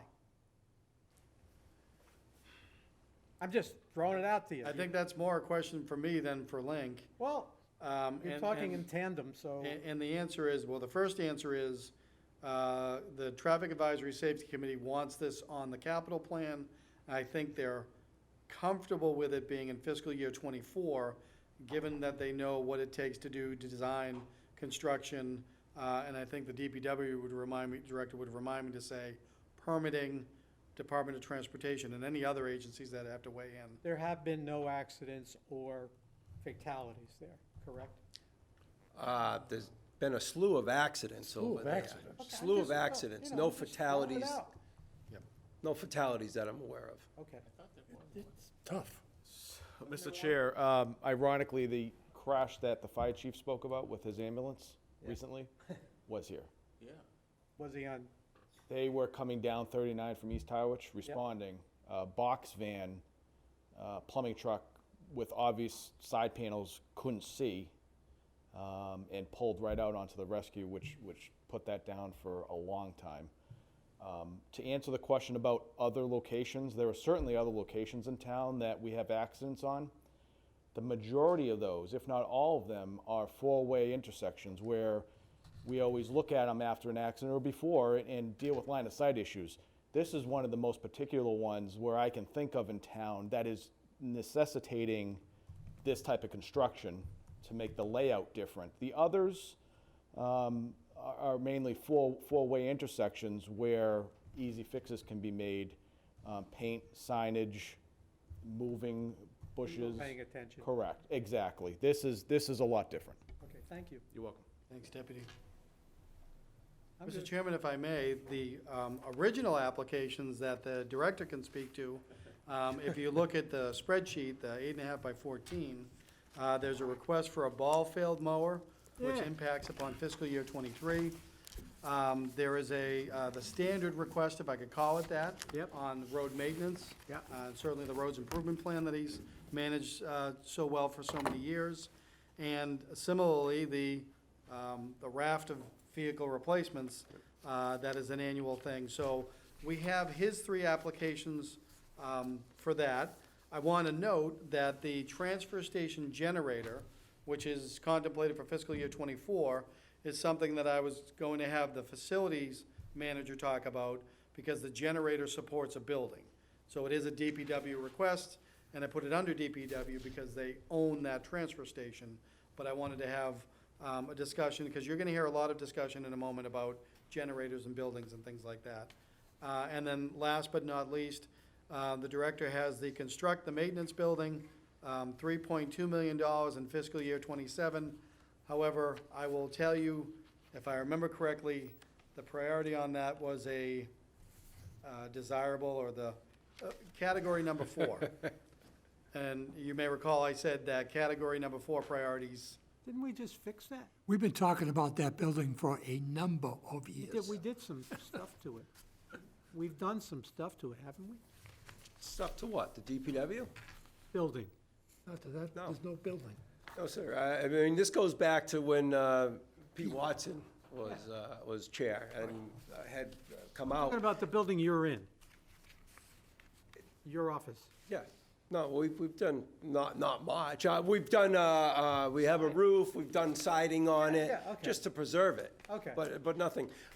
If you go back to probably 2010 or 12 or something like that, your whole committee came out and I gave them a Right. tour. And at that time, we didn't have we had a building maintenance department of 2 people. We have a facilities maintenance department of 4 guys. We've since added centralized vehicle maintenance to our Okay. list. We've got So 2 you need a more new employees building. taking care of that. And- This building would take care of, Hang on. In the interest of time, though, I would ask, is there any questions for the director for the 3 applications No. that he has that impact on fiscal year '23? That application for the 3.2 is in the packet of material that the facilities manager might be asked to speak to.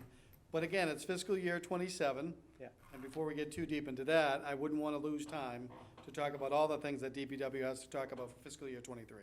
I would just like, Mr. Chair, to highlight the road maintenance plan. We've settled on about $1.4 million a year. We get about 700 in Chapter 90, which is our gas tax money coming back to the town, and we asked for 700 in an article. The next 2 years are basically focused on staying ahead of sewering, putting new infrastructure in the ground. Because the last thing you want to do is pave over when you're done, new road, and then have 20, 30, 40-year-old drainage systems that will inevitably fail down the line, dig your new road up. Yeah. So that's been the focus. And on that, I want to explain that I've done something a little bit different with that request. If you look on the spreadsheet, you'll see that the full amount of $1.4 million is reflected on that plan, because that is the true full cost. But to a question earlier from John and other members, there are only 3 items that I have already identified. If you look at the funding chart, that is $700,000 a year under Chapter 90, Yeah. as the director has said, and I am already anticipating a debt exclusion question for the additional $700,000 every year, each year. So again, it's $1.4 million in total, broken out over Chapter 90 and debt exclusions, and that's already anticipated to happen, Right, and that's not his first time dancing with that. no doubt. Right. Excellent, okay. We're good. Thank you. Yeah. This wasn't painless. I mean, this was painless. It's the That was a norm. Freudian excuse. It's the norm. I'm gonna make room for my colleague here, Well Master said. Chief. So, Mr. Chairman and members, and the director knows he can go back to the other aisle, but he can't go too far past that, respectfully, for right now. But we're joined by our facilities manager, and I want to put it out there ahead of time, that the reason why you see this on the agenda and the manner in which we do, and hallelujah, we're only 6 minutes off track, but that Sean is gonna be able to speak to, I think, anything under facility maintenance, which is one item, but you will see that costs related to community center, excuse me, cultural center and others, those are facilities maintenance. I wanted to break it out by building, again, for transparency, even though it still falls under Sean's bailiwick, and we're prepared to speak to anything right now. What category were we looking at on here? So first, if you look under community center, there is the Oh, green. gotcha. Green Communities Utility, $437,400 in the fiscal year '23. The privacy fence at the community center, and again, this is one that's been stalled for many years by me and others. Cultural center equipment upgrades. Now, this is the breaking news, so to speak, Mr. Chairman. I know some of your members are already aware, but at the Board of Selectmen meeting on December 13th, I presented to the Board of Selectmen a thought piece, if you will, that deals with a new position that will come before town meeting under a standalone article, creating the role of the Director of Cultural Affairs. And I explained to the Board of Selectmen that among many other things, the Director of the Cultural Affairs will be the director responsible for the ongoing use of the building known as the Cultural Center. And that is meant to get into the discussion now and future meetings, both here, Board of Selectmen and Finance Committee, about what is the plan for the cultural center going forward. And so what I want to articulate is, Sean has had no benefit of discussion by me other than a brief conversation the other day. And so we will talk about some of it today, but more likely talk more about it over your future meetings, but also more about it more directly through Board of Selectmen and Finance Committee. So what I want to convey today is, speaking to the board Monday evening about the Director of Cultural Affairs and getting the board's approval to move forward on the article, I believe the board will support it, but I want to make clear, what I took from that is approval to move forward on the article. Much more debate on that later. But that position should signal to the town that my reuse plan recommendation for the cultural center is to continue on as a cultural center beyond the anticipated end date of February of 2024. I'm sorry, April of 2024. April 24. You members may recall that prior members of Capital Outlay had quizzed me over the past 2 years of what are we gonna do? And so I made a pledge last fiscal year that I'll make sure we bring it up in fiscal year 23 planning, and that's part of it. Again, Sean does not have the benefit of knowing my thoughts on the building itself. I know Sean can very clearly articulate the structural needs of that building, but we haven't had an opportunity to vet that, nor have we had the chance to vet that with the director so that I can build a plan going forward. Rather, this is meant to signal that I will be advocating for a reuse for the cultural center building, the former middle school as it was called, to continue in future years as a cultural center. It will also house additional town employees. The Director of Cultural Affairs will be housed at that location, a position that I have not presented to the board yet that deals with housing would be anticipated to be at that facility, as well as perhaps employees that are in other smaller buildings, all of which has to be fleshed out by me in an article for the fiscal year 23 town meeting warrant, but also capital needs going forward. What our facilities manager may be able to speak to is also the HVAC replacement at the community center, the generator at the community center, the roof at the community center. I talked about ADA compliance requirements. I've talked about the transfer station generator in fiscal year 24, the construction of a maintenance building for Public Works in fiscal year 27. Did I miss things? Community center roof. Community center roof I have, but I had that in fiscal year 27? 27. Yep.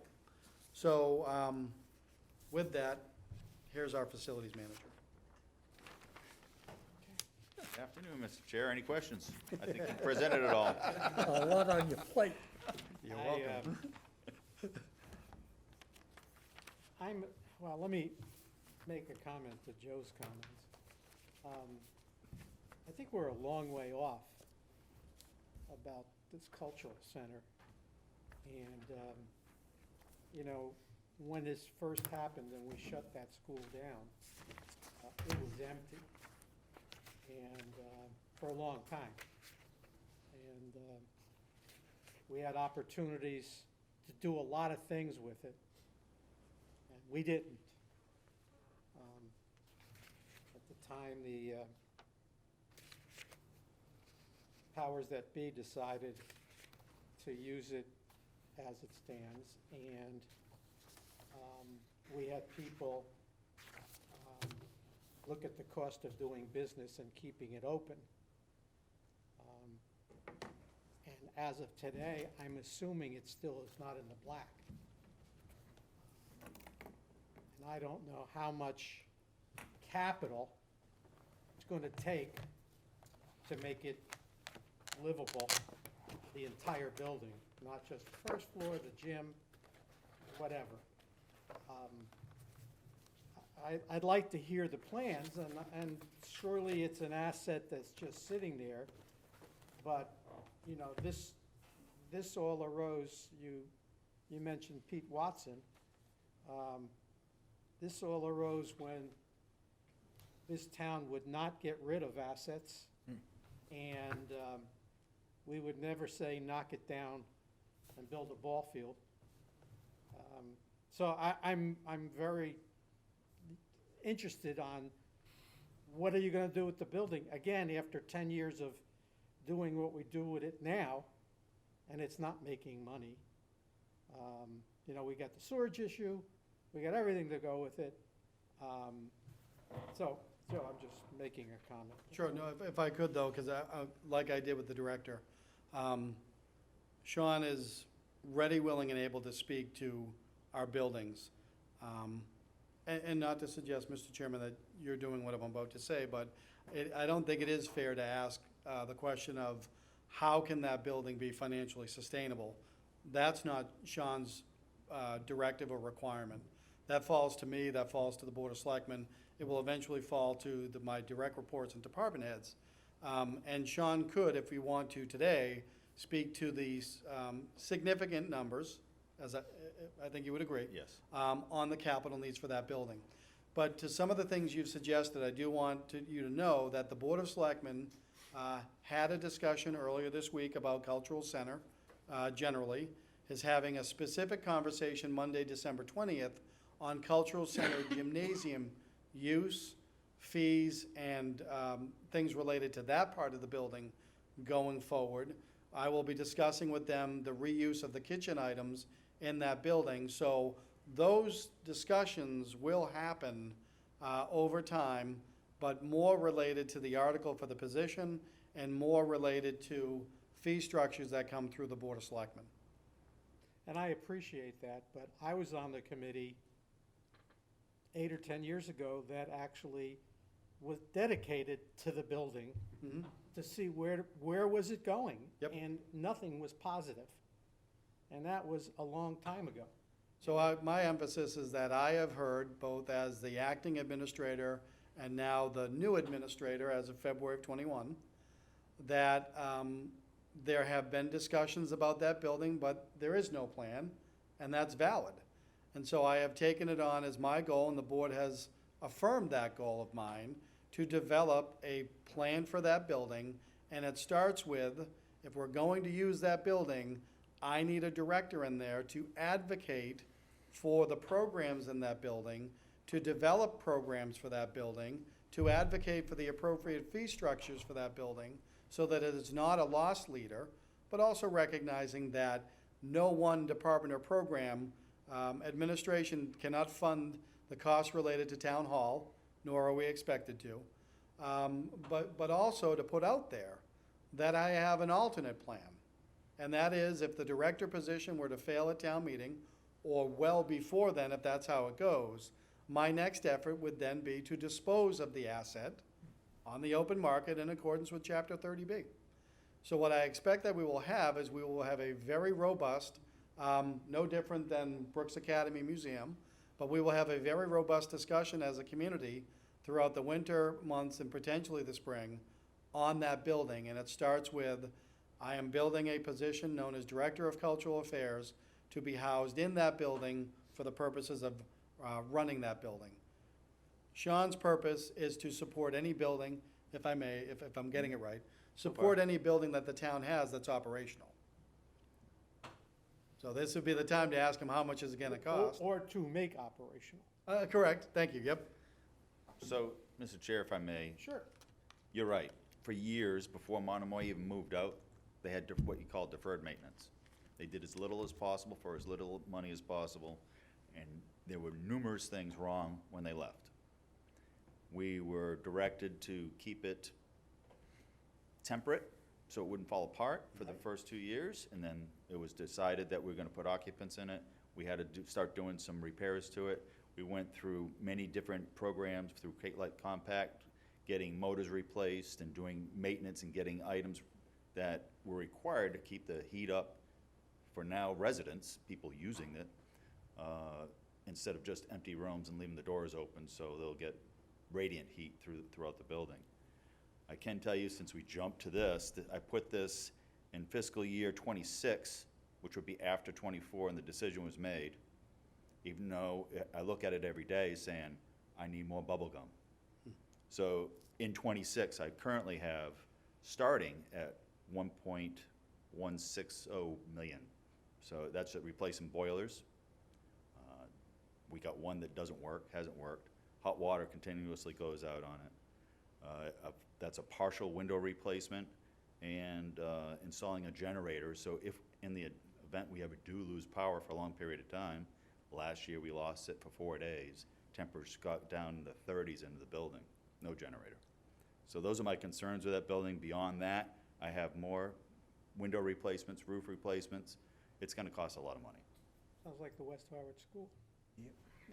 I hate to say that, but we're looking at some old assets, Oh, yeah. very old assets that, Absolutely. you know, the question is, do you put it in something new or do you put it in something old? And if you're gonna put it in something old, it better have a useful life afterwards. And the assumption that we came out with a long time ago was, nobody wants it, okay? And it's being shared utility-wise with something else, if I'm not mistaken. It is. And it's still costing us back, I thought we kept the magic number of 125? 125 covers the gas, electricity, sewage treatment, and one part-time employee, Just to do, yeah, just to do I remember the number. But I mean, that's what it's costing us. So if you take it out to 5 years, it's $500,000 before you get to the million. So, you know, Joe, I bless you. You know, Well, you know, thank- may you do well. It's just- First of all, thank you. Yeah. And secondly, if I may, I went to PCs. this isn't, absolutely, thank you. 'Tis the season. I am intentionally using the directorship position as a catalyst for discussion. Because I promised this committee a year ago, and by extension the town, that I would rip off the Band-Aid and get into it. And so I will advocate potentially more forcefully in the coming weeks if that's the directive of the Board of Selectmen. But I want to make it clear, we should be able to have an understanding of what is going to happen to that property within the next 2 calendar years, because we're either committing to that building, as we've said, longer term, or if we don't, I would initiate what needs to be done of the building that's not used, and that's disposition of a surplus property. Well, And none of that's meant to be a threat, but this is all me actively and fully cognizant of, I am creating a catalyst for discussion. the committee that met 5, 6, 7, 8 years ago also looked at making it a livable space. Right, affordable Turning housing, into condos, affordable housing, senior housing, or veteran whatever. housing, Pardon me? veterans, Yes. yeah, And, tremendous need. you know, not that no one followed. It was a time for the town, we didn't move on it. And I don't know how I think we did take a vote, a town meeting of where do you think this thing should be? Not town meeting. Yeah, I think it was a non-binding ballot question. was. Wasn't it? I voted. Non-binding, no. Okay, and what did number 1 turn out to be? Do you remember? Housing, I believe. Housing. Yeah, Well, so, Mr. Chairman, if I could address that, my mindset is, there's a lot of things that we hadn't done that we are doing. The Affordable Housing Trust, as we full know, spent $850,000 of trust receipts to procure parcels of land that are expected to be developed for affordable housing. The Affordable Housing Trust should take possession of deeds, potentially by the end of this month, if not early January, on 6 properties that town meeting conveyed to them in 2019, where we didn't take the next important step, and that's actually create the deeds. But the Affordable Housing Trust will have 6 properties, and I think the total value, based on the property cards right now, is over $1 million. So that the Affordable Housing Trust has the right to sell those parcels and to use the proceeds for affordable housing. So I will not say that we're ahead of the game. We're never gonna be ahead of the game on affordable housing, workforce housing, or veteran housing, but we are making inroads.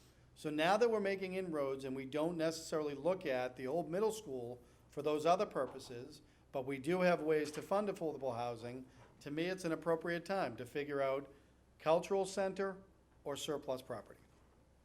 There are other options out there, by far, and to be clear, again, I'm trying to create a catalyst for discussion, and we'll see where that whole thing goes. We need to have that discussion. Thank you, Bruce. We really do. We've been kicking this can down the road a long time. We need to come to a decision. I hope that someday, I hope that when I retire from the town of Harwich, I'll say it that way, or when I leave, they will say, he didn't kick the can down the road. Yep. Because that is what the town, that is a side sport of our town, no doubt. Yes. I just want to echo what Bruce has said, but you know how I felt on this property for a long time, Joe, and Larry does too. Yep. And so I commend you and the selectmen for finally putting this in the forefront of the town and getting the decision. Whether or not we need a director, at first, I don't know, but that's what discussion's going to drive it. So I commend you on that. And I do have some real maintenance issues, if you want to. I can ask Sean, or do you want to follow up on this, Brian, or? No, I'm with you. You know I'm with you on this one. Is on the it has the maintenance issues, but it has to pertain to the cultural center. At last year's annual town meeting, the town approved $230,000 for the cultural center, or approved the capital budget plan for $230,000 to be spent on the cultural center in fiscal year 2023 for boilers and for generators. You say one generator is being one boiler is faulty already, so you're down to one boiler, is that it? I am totally unaware of any money being approved at Not any. approved, not approved. No, just approve the plan, the capital plan that's Yes. presented at town meeting. In 2023, fiscal year 2023, you're gonna come back to us and ask for $230,000. If I may, Mr. Chairman, that was the old plan. Right. Under the old charter requirements. This is the new plan, and what you see contemplated for fiscal year '23 Right. is what we're contemplating for fiscal year '23. Right. And that's what but last year, we thought we needed these boilers and generator for this year, but now you're saying we don't need them to fiscal '26. Let me repeat myself. I'm putting it together with bubble gum. Right. Right. So my question is, can we wait 3 years for a boiler, or do we need the bubble gum this year? Mr. Chairman, my response would be is if we're not going to use the building for a town purpose, and we're gonna know that before fiscal year '25, we wouldn't look for that boiler expenditure. That is totally fiscally irresponsible, in my opinion. If the boiler fails tomorrow, what happens? We fix it. As, Fix it. as Okay. we Fix do it. in any You're building, talking if a boiler replacement fails. on your new Yes. one. We Correct. fix it. Last Right year, now, the it's an inefficient boiler, but we keep it going. last year, the number for the generator was 70,000. Right, Correct. And 160. right. Last year, the generator was, we were gonna use Station 2's generator, which was found to be, if you remember when I presented that, it was found to be undersized and Right. inefficient. So this is a new generator and a new transfer switch. Okay. All I'm saying is, I congratulate you, if you can get those, those Exactly. boilers to 2026. That's all I'm saying. You said you needed it last year, now you say you can wait 3 years. I congratulate you. Well, thanks. I know we're looking at the capital plan that's gonna be presented at town meeting. We sort of go, your committee, our committee, sort of go on hiatus, till we ramp up September, October. One of the issues that we constantly talk about are old buildings. And what are we gonna do with them? What kind of asset are they? What do they need to be fixed? And how are they gonna be used, and what is the potential? I would really like to take it seriously after town meeting, that this group get together again with the managers, to, have a discussion and maybe present the list. What are the buildings we're really not using because they're unusable? I'm just saying, because we don't populate people there, okay? They probably would become usable if we put 100 or 200,000 or 500,000 in them, and then they're useful. But the question is, who's gonna use them? So we have that issue with our Or schools. multiple millions of dollars. Yeah, The same yeah. issue applies. Yeah, and, we have the issue with the schools. We have- romanticize our buildings. ex- We're romanticizing buildings. Yeah, and if I could, yeah. Do you? No, that's, I don't, I wanna take them down, but that's my personal opinion. we've had had that issues, we've discussion. had issues, and we've had, committee chairmen that want to just knock them down, make them flat, plant some grass, and we're good, okay? So we have school buildings, we have firehouses, we've got houses. I mean, I'd like to know, you know, look across the street on the other side of the driveway. Yes, sir. So, Mr. Chairman, first of all, I like the idea that you're talking about, the future conversations.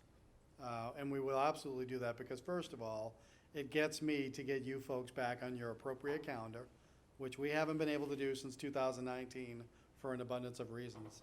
But I want to continue to state that as an administrator, and with the direction and support of the Board of Selectmen, I am constantly working on disposition of surplus land, goods, and supplies and/or buildings.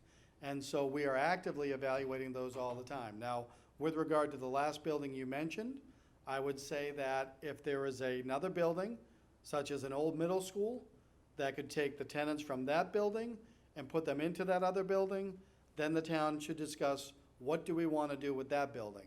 Is it, and again, under the procurement laws, and I said this under a selectmen's meeting, and I need to continue to say it, I'm the only one that is burdened by the procurement laws as the chief procurement officer, and that's the way you want it to be, meaning everybody else can contemplate any number of ways to dispose of it. But once the town decides that they want to dispose of it, if it's a building or a good or a vehicle, I have to first say, does anybody in town government have any municipal use for it? And the answer comes back no, it is then deemed to be surplus. So then I must go to the Board of Selectmen and say, it's been offered for municipal use and there is none. Therefore, how would you like me to dispose of it? And it could be sale, it could be lease, or anything around those. So we're constantly doing that. And if you look at my office the next time you're in, you'll see that I have on my wall a list of, I believe it's now at 40 different properties that are considered surplus and/or owned by the town. But I'm aware of 510 town-owned properties where the selectmen, especially through the current chairman, have me actively looking at what are we doing with those. Well, to run side by side with you, I don't think it's one committee that can do this. I think you need a committee made up of different committee members that have, you know, Yep.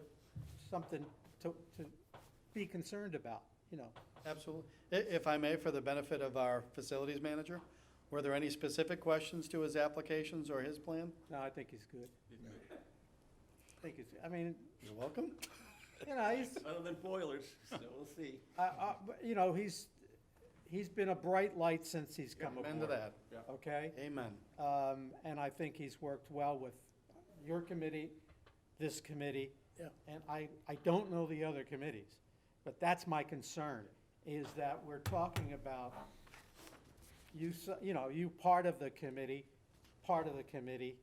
or whatever, and move on an action of a separate committee that doesn't exist today, that is gonna look at, you know, we used to have like, real estate people involved. You know, Richard, Probably Waystack yep. was on it with us. And we just moved on it to understand the value and what it does for the town and what it doesn't do for the town. So, Mr. And- Chairman, I can tell you that in other communities that I've had a municipal role in, they've had town building reuse committees.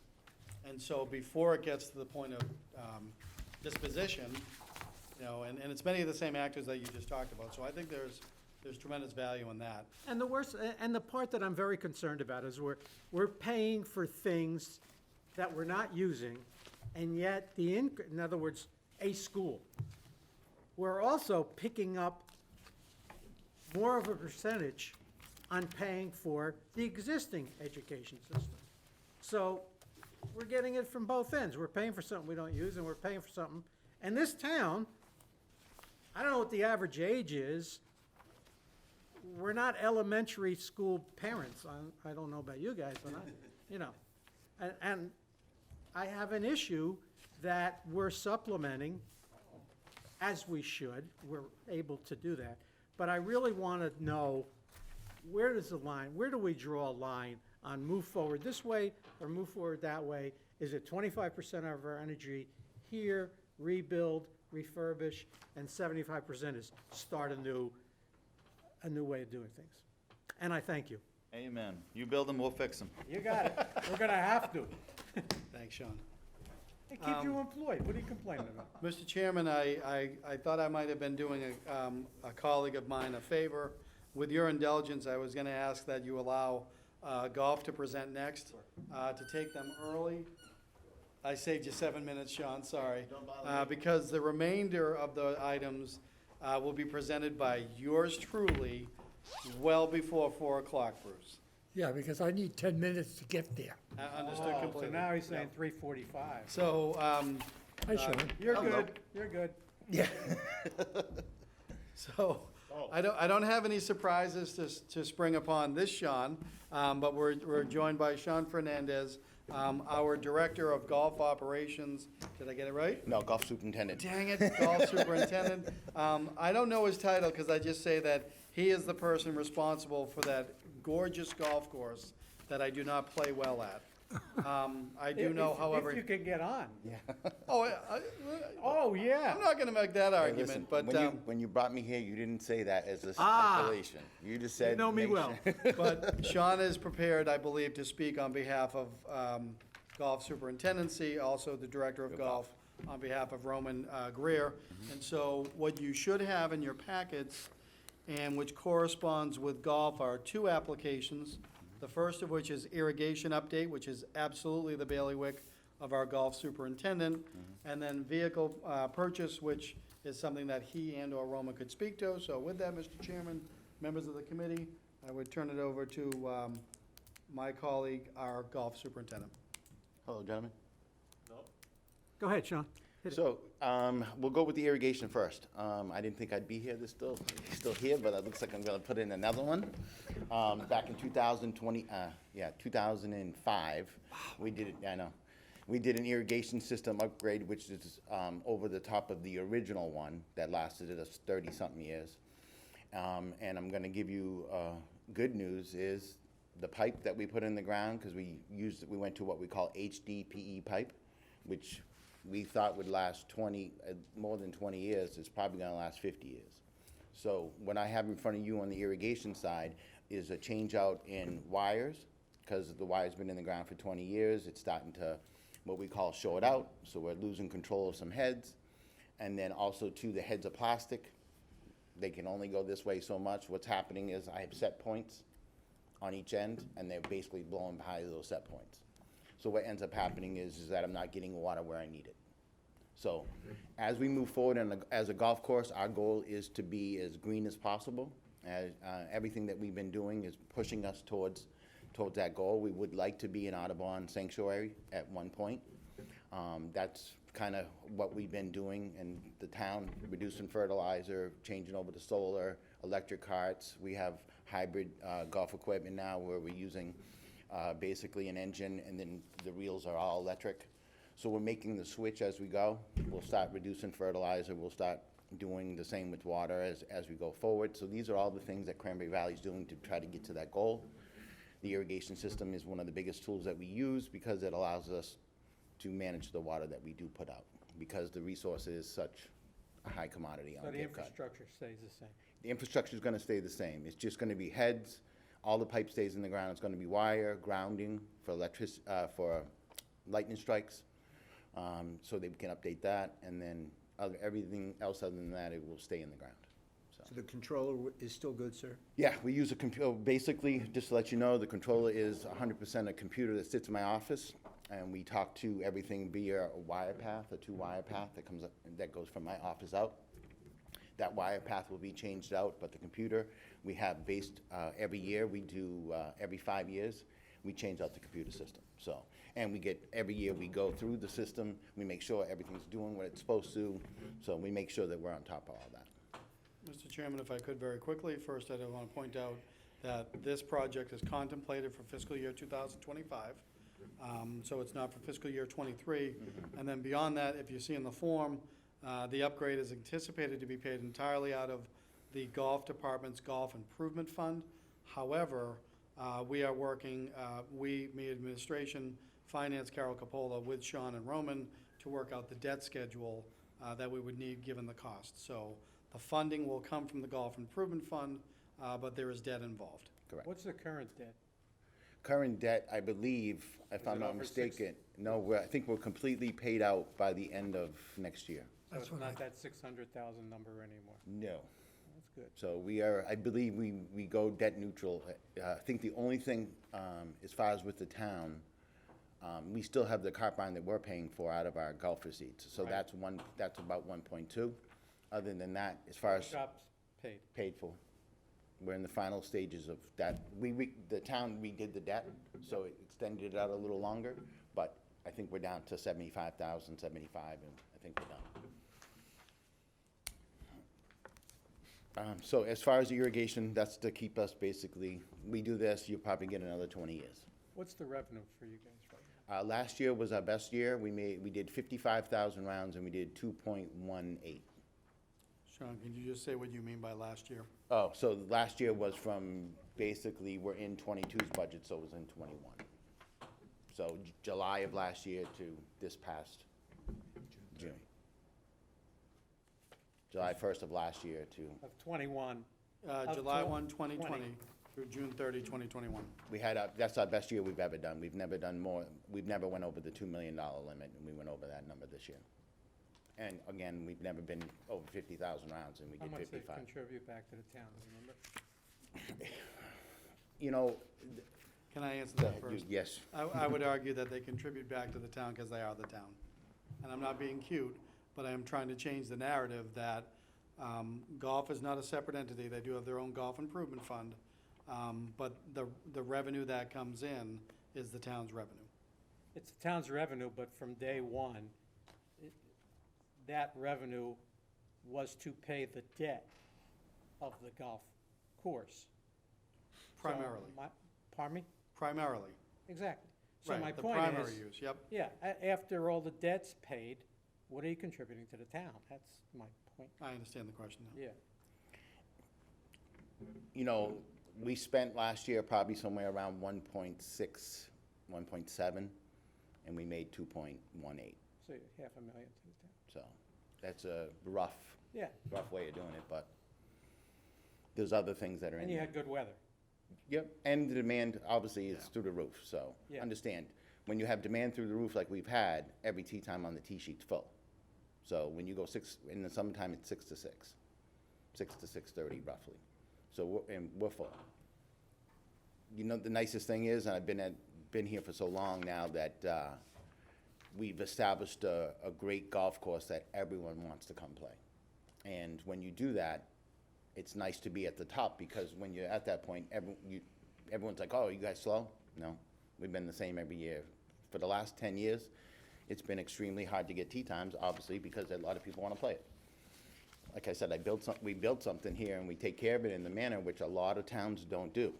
One thing that we've done, established, at least in my time as a superintendent, has been we take care of the element. In the beginning, it wasn't that way when I first got here. It wasn't. No, but I'd have to say, since 2005, it's been, we take care of the asset that we have. And I think that mentality has worked extremely well for Cranberry Valley. It's a very good asset for the town. Correct. It's a high draw. Absolutely. So the total replacement of the sprinkler system, or the irrigation system, Correct. because you must have heads that break during the course of the summer and things like that, you piecemeal, or you Yep. individually treat them, fix them as they go, but. Correct. Did you talk a total course-wide? Yep. Irrigation? 2,075 heads. Okay, and then the other one was a. I know, it's a vehicle. lot. But these are the only two capital requests that you have for the next 5 years? Well, understand that in 2020, when the pandemic came on, both myself and Roman sat down with the administration office, and the golf committee made a decision that at that time, we had stuff that was on the capital plan, but due to the situation within the town and the uncertainty of where the pandemic was gonna go, we made a choice to stop all capital expenditure other than what we had in the budget, so that we could basically give the town, I think, in the tune of $150,000 to around $150,000 towards the general.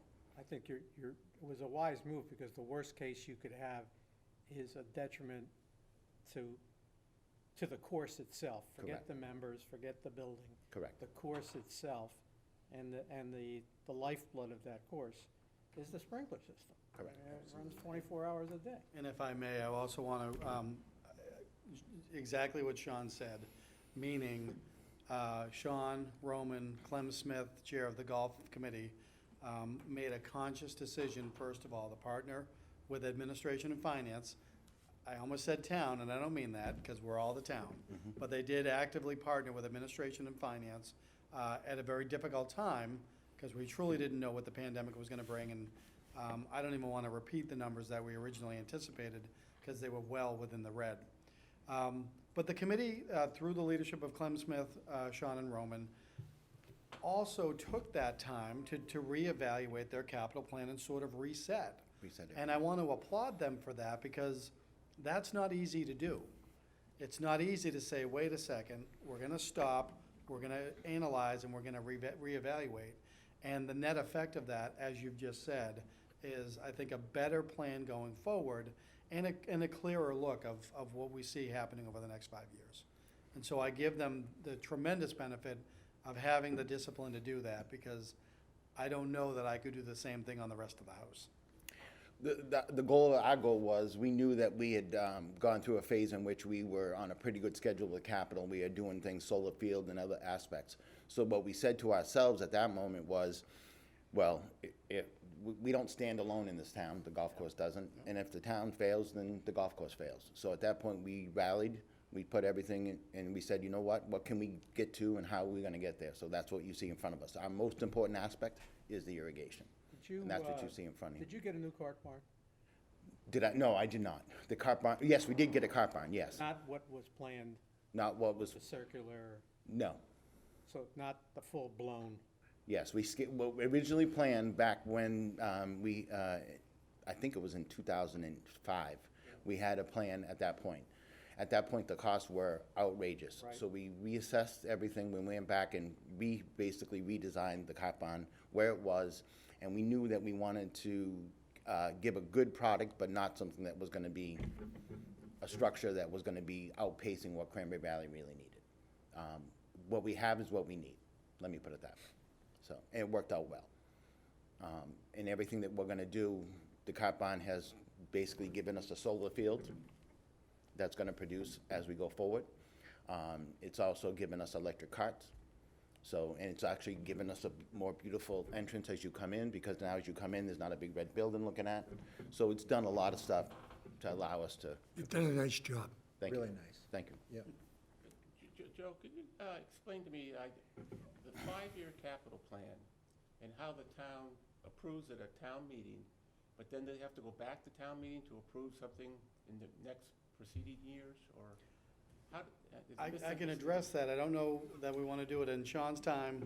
No, but I just want to make sure, he's only asking for 2 capital plans for 5 years. Mhm. So it kind of does affect him, because I heard Clem the other night talk about some plan for a big putting green.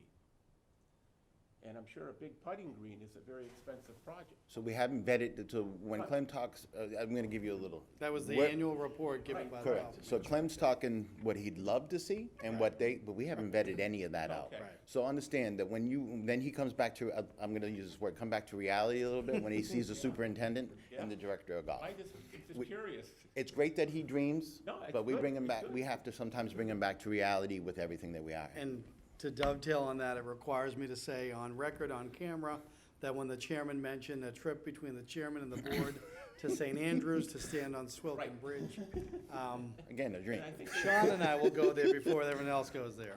Okay, I'm just curious on the. No, yeah, they were trying to envision under their annual report where they see things happening. And I understand- But it's a fair question, if I could. Correct. Generally speaking, if something happens during the plan years, where we then have to go to it through capital, Yeah. it requires potentially an amendment of town meeting, and that is that legal issue that I still have yet to debate. Okay. So if Clem comes back in 3 years and says, look, this is the number for the putting green, then the town has to approve that at a warrant article on the town. Presumably. Okay, that's what Presumably, yep. I want to clearly understand that. Yeah, Okay, thank you. what you have in front of us is definitely our needs within the next 5 years. I They've- applaud that, yeah. They've done a fine job. Oh, excellent. Absolutely. Their practice facility is really good. It is. It- you're doing the best you can with what you have. Correct. And if you look at the other towns, you're really in good shape. Actually, you're And doing you're- better than you should with what you You're, have. you're pumping out a good product. Correct. At a good value. Yep. Correct. Yeah, the problem is people. I mean, you got a lot of people you gotta say no to. That's it. And It's, you it's know, everywhere. I hate to say it, it's not a bad problem to have. If you're gonna be somewhere, you'd rather be there than be on the other end and You not know, have it's, anyone in it's the middle. unfortunate that you can't leverage, or the town can't leverage, the little course we have here, 9-hole, yeah. the 9-holer, and make it part of that somehow. Eeks.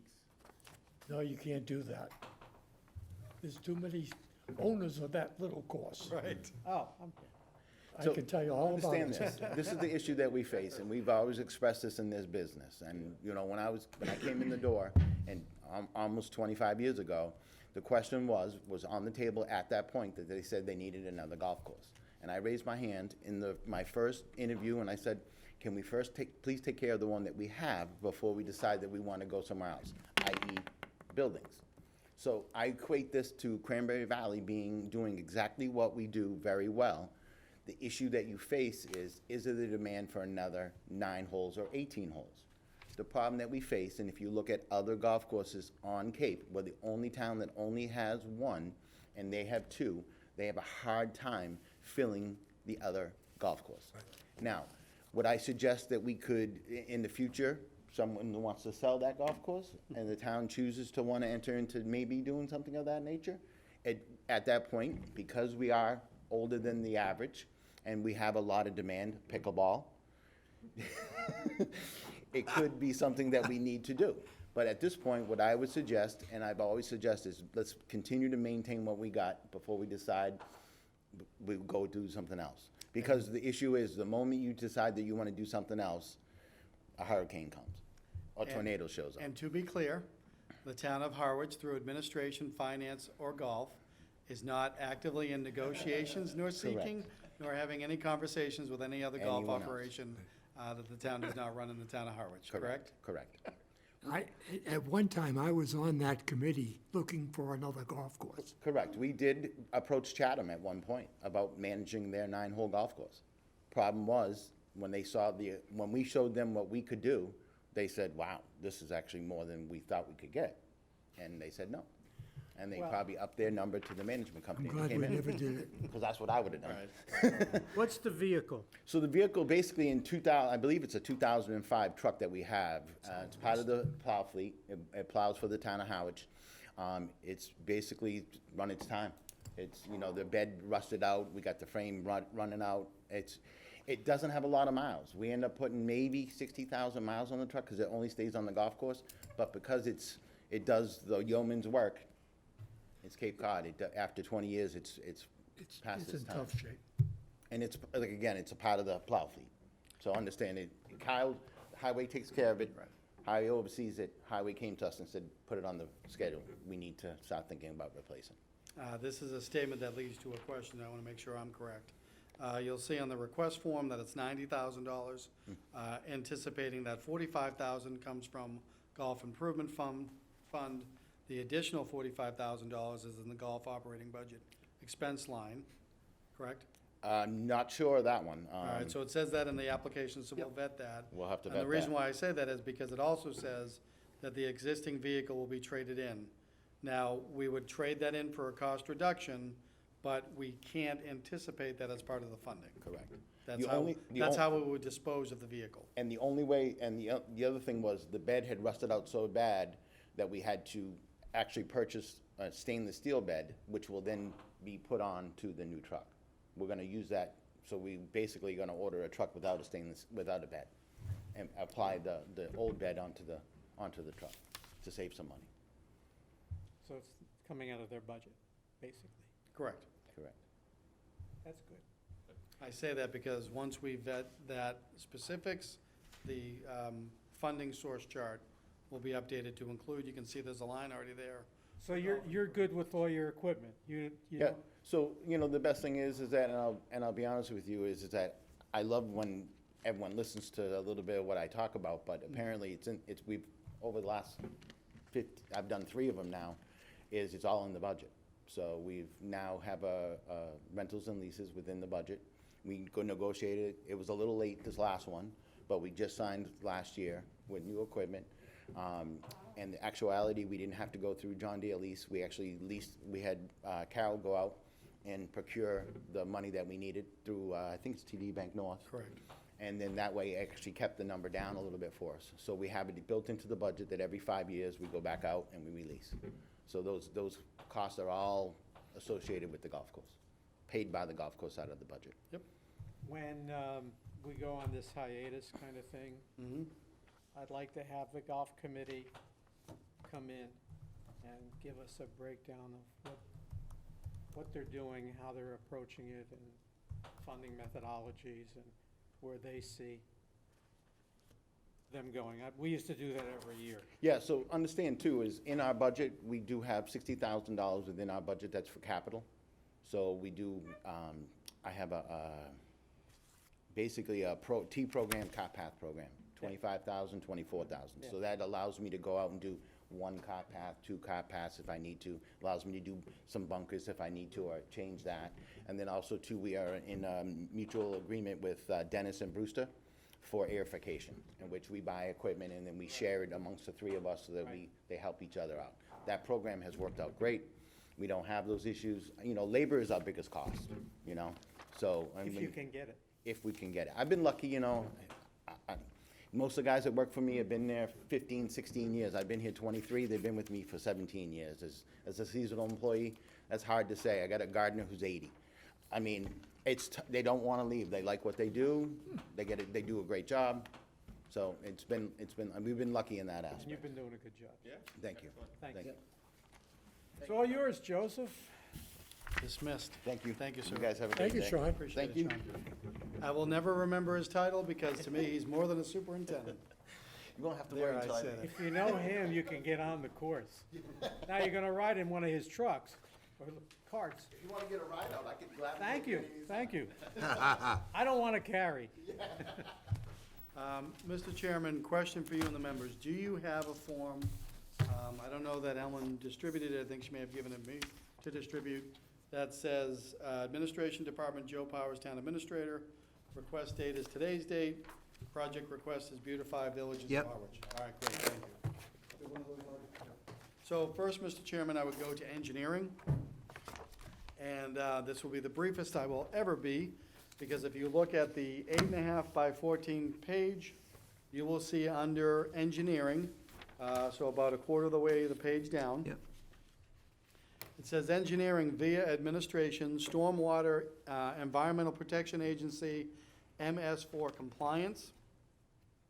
Fiscal year '23 is 100,000, fiscal year '24 is 40,000 as well in fiscal year '25, 100,000 in fiscal year '26, and 100,000 in fiscal year '27. For better or for worse, that is not a capital item. In years past, the town has put that as a capital item. It is not.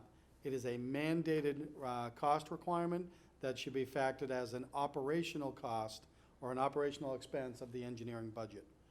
And so it will be captured as such in that and will not appear in the plan going forward, because it is a compliance matter, and so it does not rely upon capital items as we understand capital to be.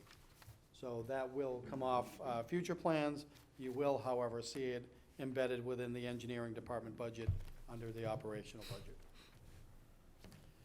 Which then, if I could, Mr. Chairman, brings me to the application that you now have in front of you for administration, because I just want to ascertain, so that if you look at the spreadsheet, you know that administration has the Brooks Academy renovation project. That was the first item we talked about today.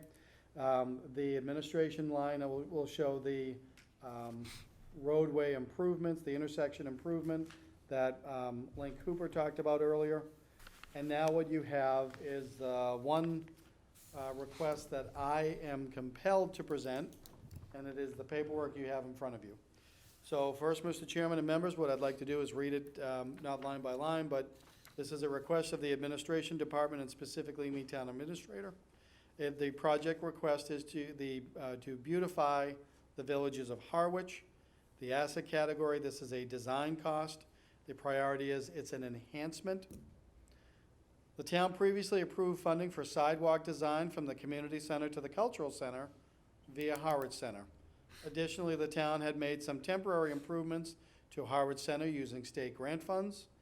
This project will earmark money for design purposes to identify beautification projects in each of the 7 villages, starting with Harwich Center in fiscal year 2023. The benefit, it says there, the benefit of the town will be the beautification of its villages directly, in addition to in the intrinsic value provided to merchants and residents within those villages. I'm seeking $50,000 a year each for the 5 years, which totals the estimated project cost of $250,000. I'm not presently aware of any discounts for cost reductions as of this writing. Design funds provided through capital may identify projects in the future which may be eligible for Community Preservation Act funds, in addition to any potential future state grant programs. The town, via the town administrator and board of selectmen, have advocated for beautification projects throughout the town. This funding is essential to move forward on that effort. I stand ready to take your questions. I got a quick one. Who decides on what the beautification is? So in the short term, it would be me as administrator with direction from the board of selectmen. The longer answer is, it's going to depend upon the current quality and contours of whatever village we're dealing with. However, this is meant to tie into 2 things that were happening over the last year in Harwich Center. That's why I'd start with that. You may be aware of the Shared Streets Winter Program grant that we got, that we were able to do some temporary changes to Harwich Center. The traffic mitigation changes remain, but the temporary items such as barriers and planters are gone.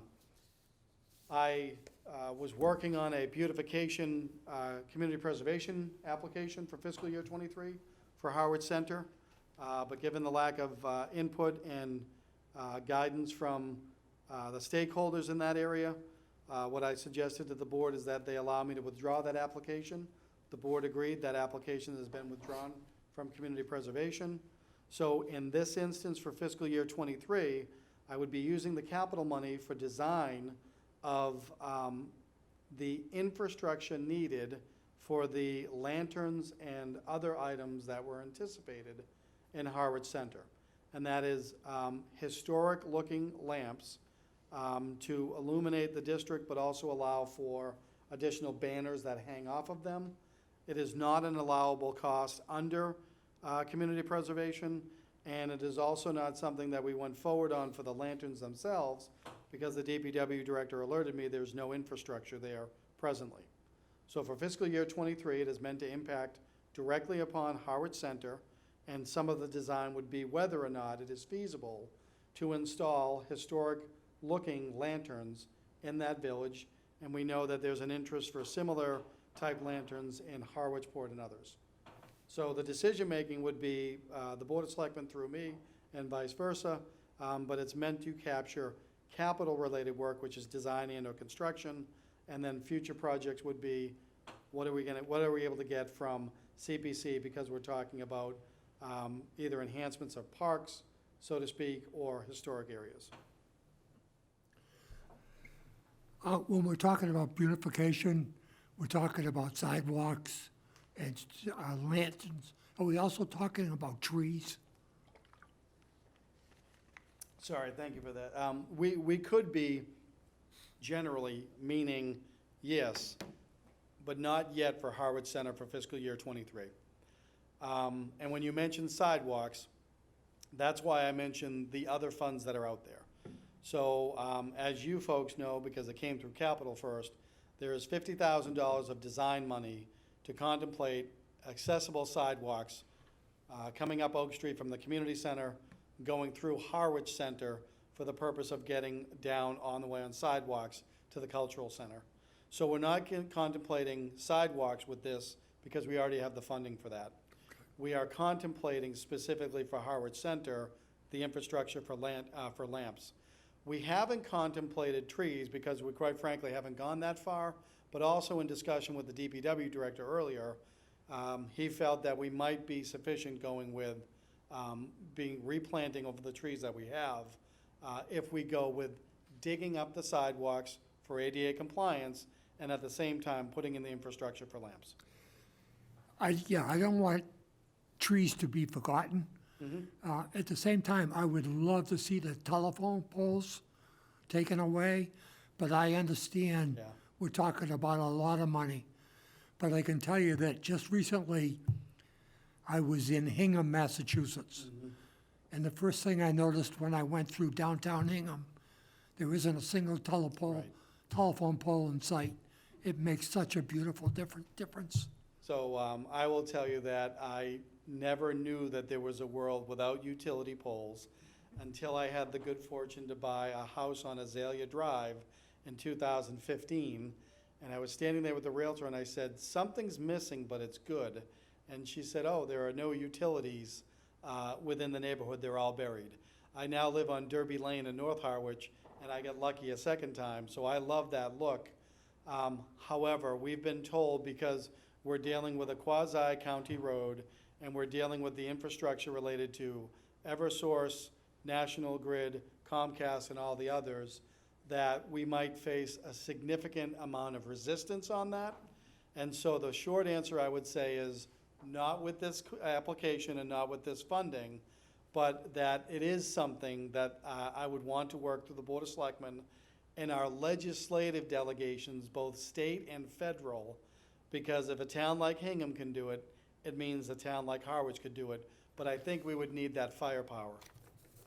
We've been talking about this forever, and if we don't start someplace to get it going, it will never happen. Joe, what's the definition of Harwich Center? Say again? What's the definition of Harwich Center? So the definition of Harwich Center, as I understand it, first of all, there's a graphical representation of it that exists in the assessor's office. But in talking with people, it is somewhat nebulous, but it has been understood in the past to be the area of town that goes some portion of Route 39, including the end of Oak Street, Bank Street, Route 124, and Sisson Road. So those are meant to be some of the roadways within the boundaries of Harwich Center. I would say, generally speaking, I think I would be safe in calling it from Brooks Park through the middle school entrance on Sisson Road. And within that, so I also forgot to mention Main Street and potentially Parallel Street. It's almost the historic district, and we do Correct. have Yep. one historic district in town, Right, and that's pretty much it. yep. But I anticipate that the question would be as, you know, what is Pleasant Lake Village and so on and so forth. So I've been relying upon the map that was produced for the assessing department several years ago. And I can provide copies if you'd like of that going forward. No, if you talk to, I would say if you talk to most residents, they think Harwich Port is Harwich Center. Yep, Really? I agree with you. So I just, So that's a lowercase c for Yeah. center, right? Yeah, It's like, you know, what's this building? It looks like an old bank. You know, they don't know it's town hall kind of Right. thing. Yeah, so it's on the plan, That's my anticipation, correct. okay. What year? It begins fiscal year '23 and carries throughout all the years. Okay, And again, fiscal year '23 is to make, to honor a commitment that the board directed me to make to the residents and merchants and the town relative to Harwich Center. okay, so I just want to make something clear or get my head clear. The approval, or what's going to go to town meeting, is a 5-year plan. Correct. A 5-year plan Okay, that includes a fiscal year '23 budget. past years, we've been looking to get the current, or the '23 plan approved. Anything in the out years, we're like, okay, Right. that's not the case. I don't believe it is yet. I'm operating under the definitions used by the Department of Revenue.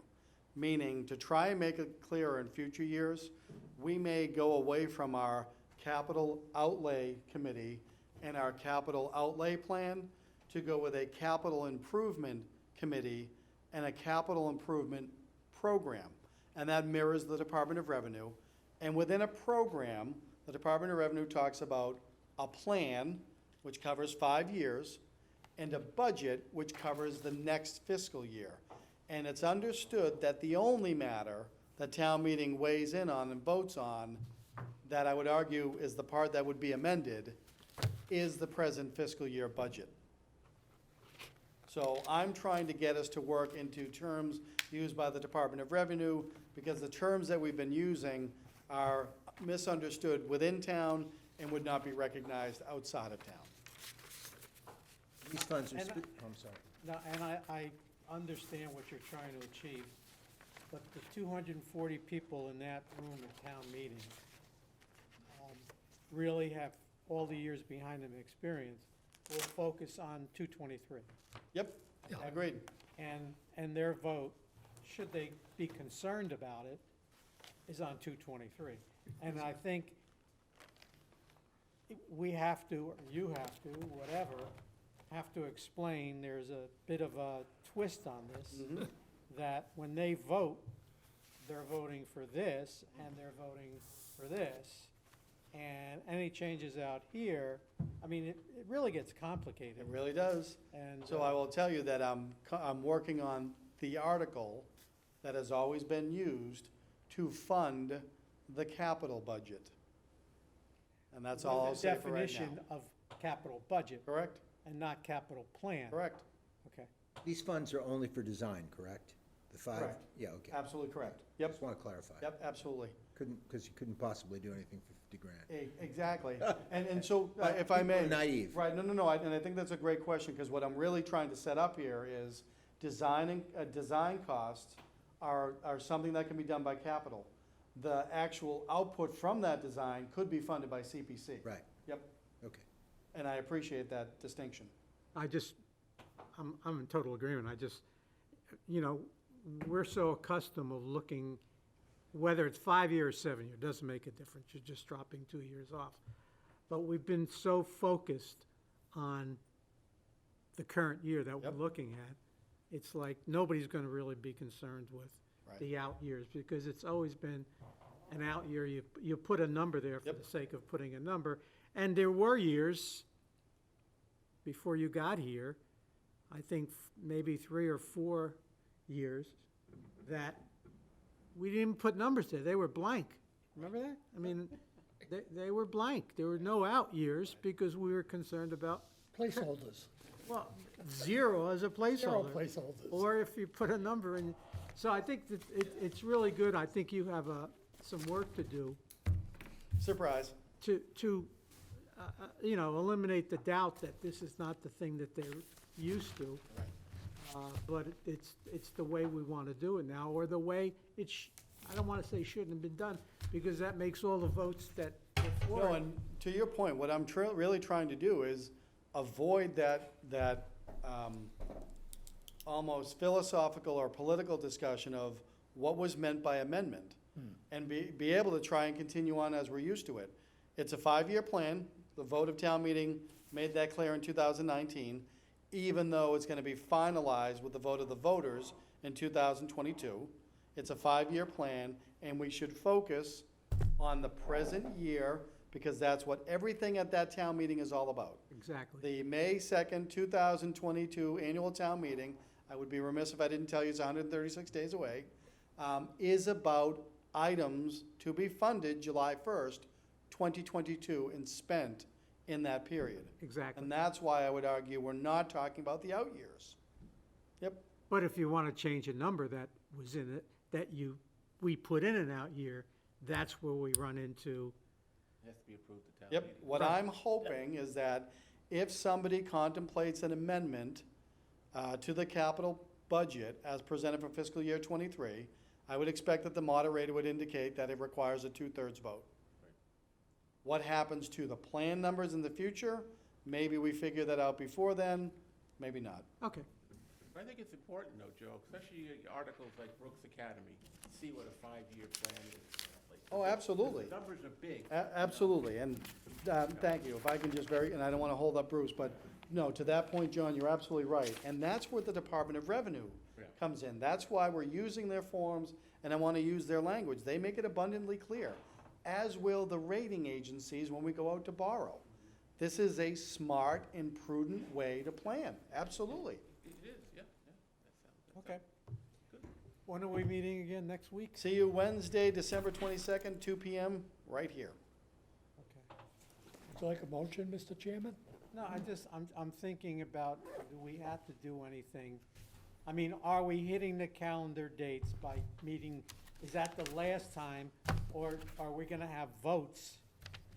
My anticipation was next week, depending upon how your discussions go with the presenters. Right. Is that we would develop a meeting in early January. Yep. That we would then be able to work with the notice of hearing that the Board of Selectmen and Finance Committee will held jointly, where we then present the plan. Having said that, I remain yet again in violation of the charter, but when you have meetings canceled because of open meeting law and what have you, the selectmen indicate that. So I would say presentations on the 22nd of December, but a vote meeting sometime in early January. By ourselves, I'm talking. Correct, exactly. Okay, by, So 2 more meetings of capital outlay before you go to the joint meeting. okay. Next Wednesday and a future date in January. The 22nd is Tuesday. Isn't it? Sound look at me. Excuse me. Nope, you're It's right. Wednesday. I was in the wrong year, sorry. Is that new? It is Wednesday. It is You're right. making me very nervous. 2020 came up, but yeah, you're right, yeah, 'cause I was. Ah, the good old days, John. There you go. Throwback. If you need, I'll see if I can get you one, but. Yeah. I'd like to make a motion to adjourn. I don't blame you. Second, Second? I hear a second? second. You should stop by the bank, they still make them, John. Yeah. This- Thank you, this is- Caleb. This is key. Yeah. Forget the We computer. did good.